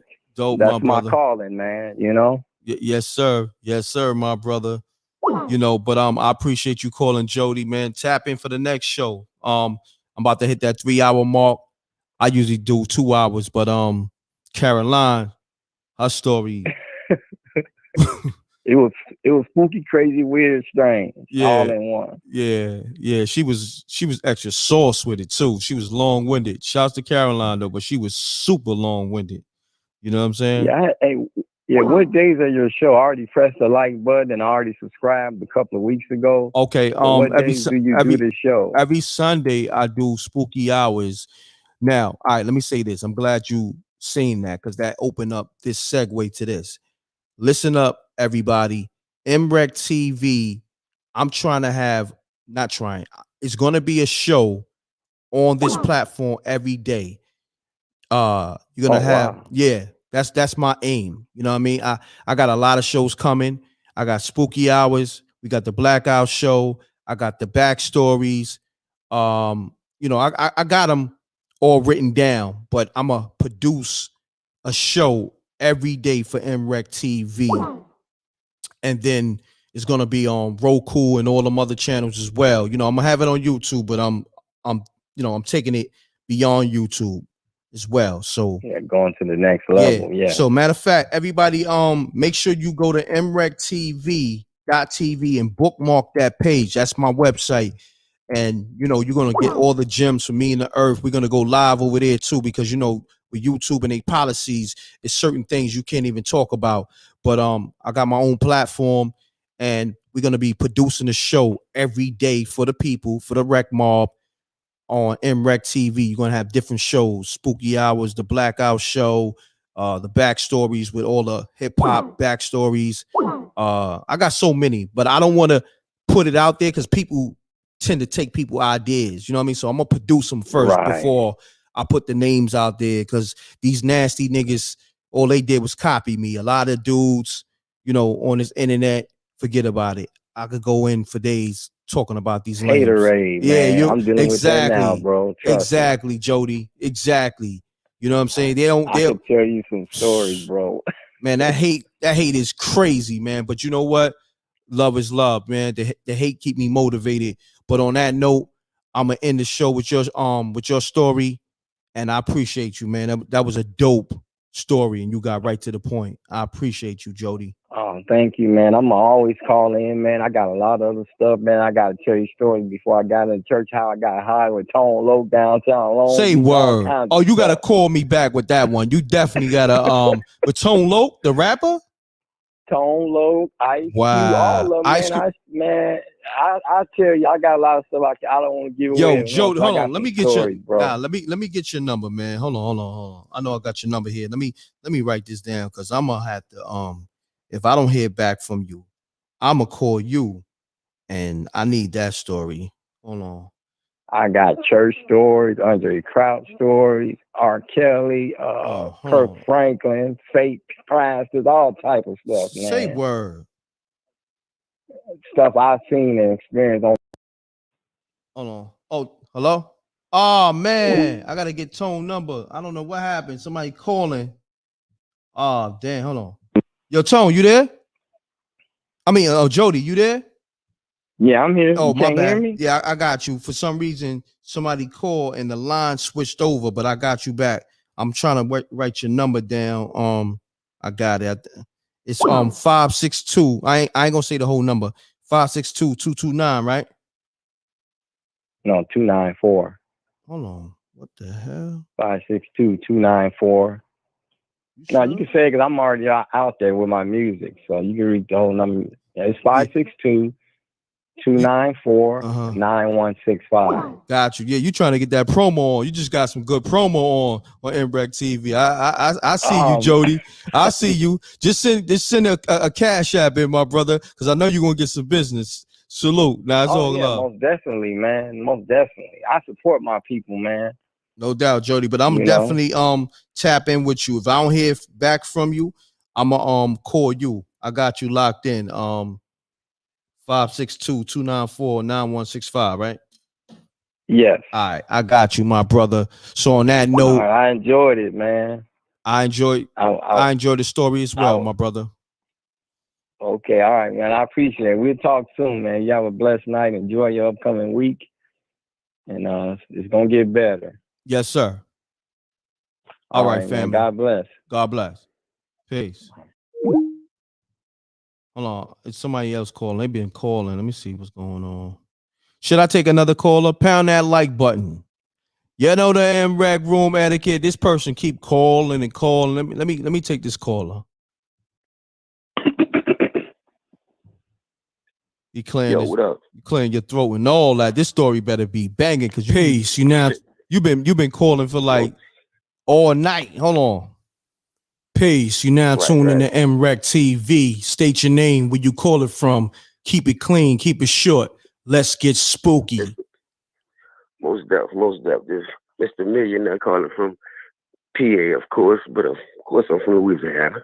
He said, getting it in. He said the millionaire. Your voice sound hella spooky, fam. You been smoking? Nah, fam. Well, that's just your voice? Yep, exactly. Okay, make sure you speak directly into the phone. You sound like Lil Wayne or something. Nah, but I'm from Louisiana though. You know how we get down out here. You heard me? Okay. But, let's get it. But yeah, just to say most def. Much respect to M.Reck and the whole spooky nation out here. You heard me? Yes, sir. I just got to tell y'all. I just got to let y'all know, man. Watch how y'all treat people. You dig? Of course. Yo, Weezy. Yo, Weezy. That's you? Nah, B. Nah, B. Okay. Not at all. Nah. You sure? But just to say though, nah, that ain't me. That ain't me. That ain't but me. Just to say though, he said that ain't me. Come on, Wayne. Stop playing.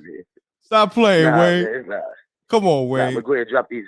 Yeah. Nah, that ain't me. You remember? Go ahead and drop these beans on y'all though. Yeah. Like I said before, man, I watch how y'all treat people, real talk, because man, things can come back on y'all. And I had a aunt, wild and mad, crazy, just disrespectful, and she didn't care who she did it to. She actually disrespected her best friend's mom. Okay. And as she grew up, she was out there, her best friend mom's past. She looking for a house. She moved in her best friend mom's house. You hear me? And I'm out there, chilling at my aunt's crib. I'm out there gaming. Mm-hmm.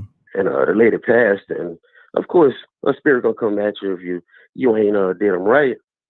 So man, I'm out there playing this game, and I'm hearing some spoons moving, knives moving in a drawer, with these pots and pans. And I'm looking in the kitchen like, man, hold up, ain't nobody in there.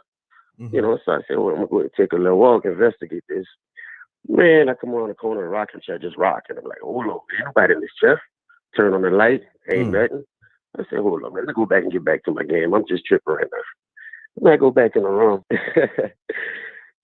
okay, I start hearing these pots and pans again. I'm like, hold on, man. Are y'all trying to tell me to get out this house?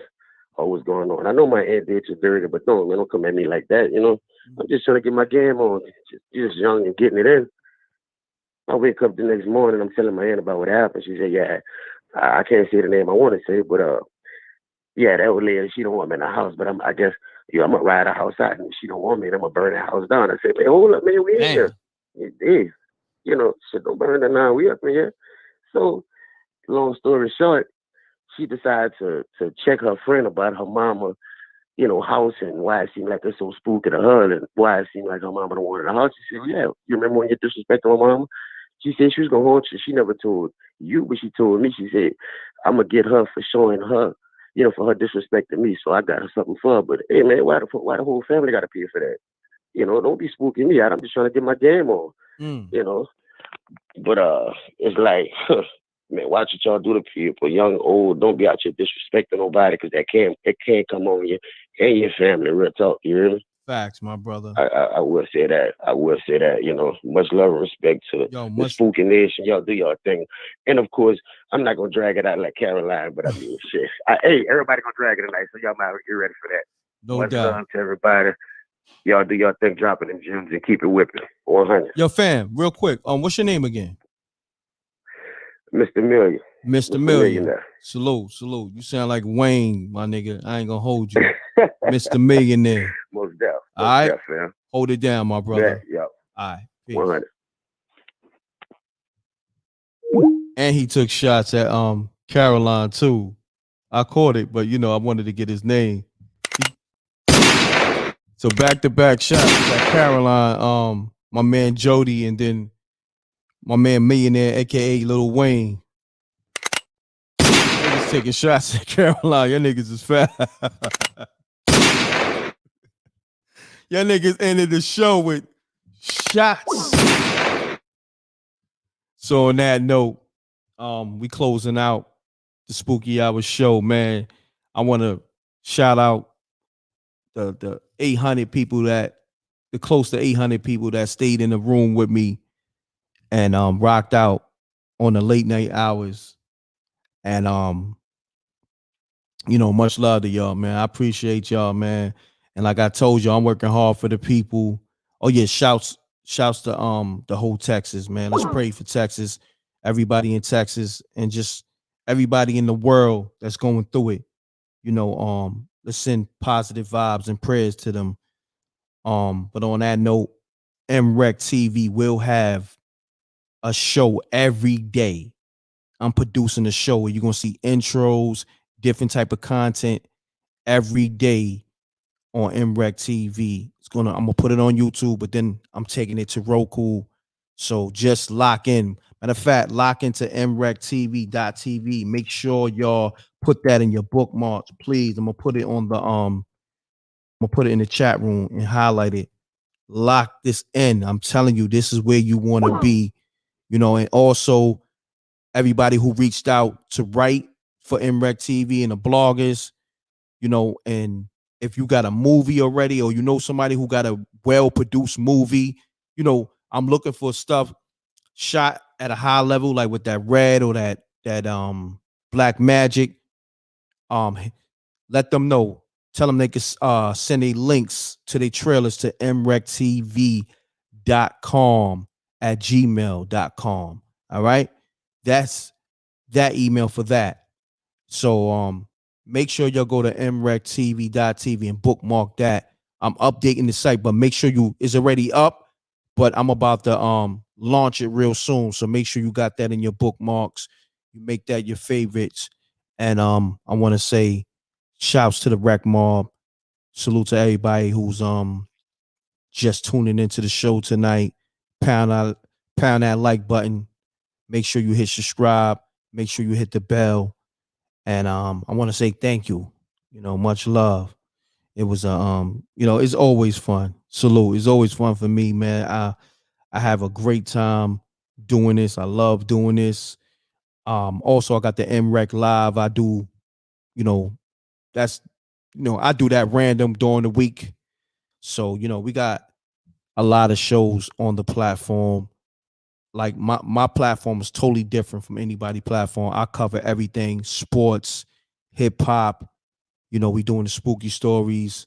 Me and the Earth be dropping the gems. It's so much that go on here, and we have fun with it over here. All right. So on that note, man, let me know if you enjoyed the show.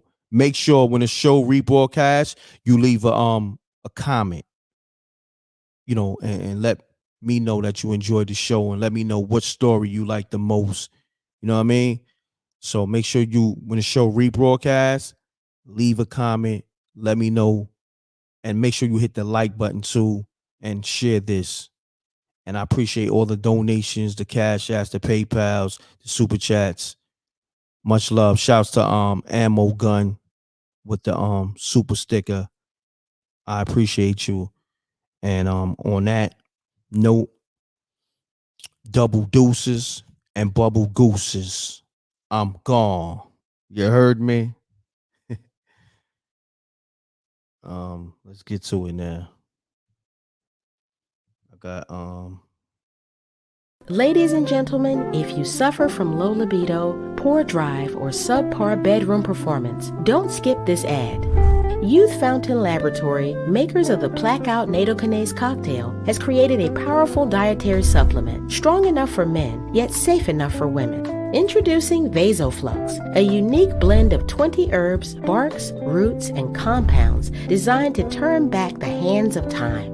Vasoflux is made of ingredients clinically proven to help improve blood flow, lower blood pressure, increase libido for both men and women, improve performance, increase energy and drive, and reduce menopausal symptoms in women while restoring virility in men. For more info, visit Youth Fountain Laboratory at youthfountainlab.com or call toll-free at 1-800-853-7856. And remember, if you want to turn back the clock, try Vasoflux. I'm more of a common sense guy on how the world moves. And I don't know if you're familiar with like this underground platform called M.Reck TV show, M.Reck and Amina. But I listen to them, and it shows me that I'm not too far off track of how I think, since I'm not political. As far as in my rhymes, I tap in. Fin Credit Solutions, the one-stop shop to solving your credit problems.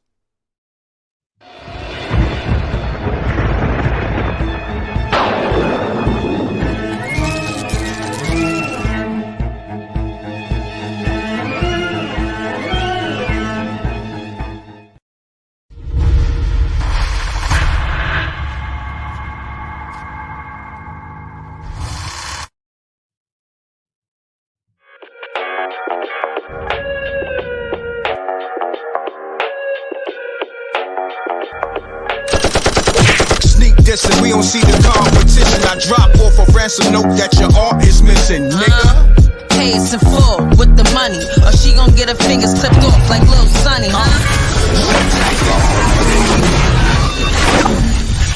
MRecktv.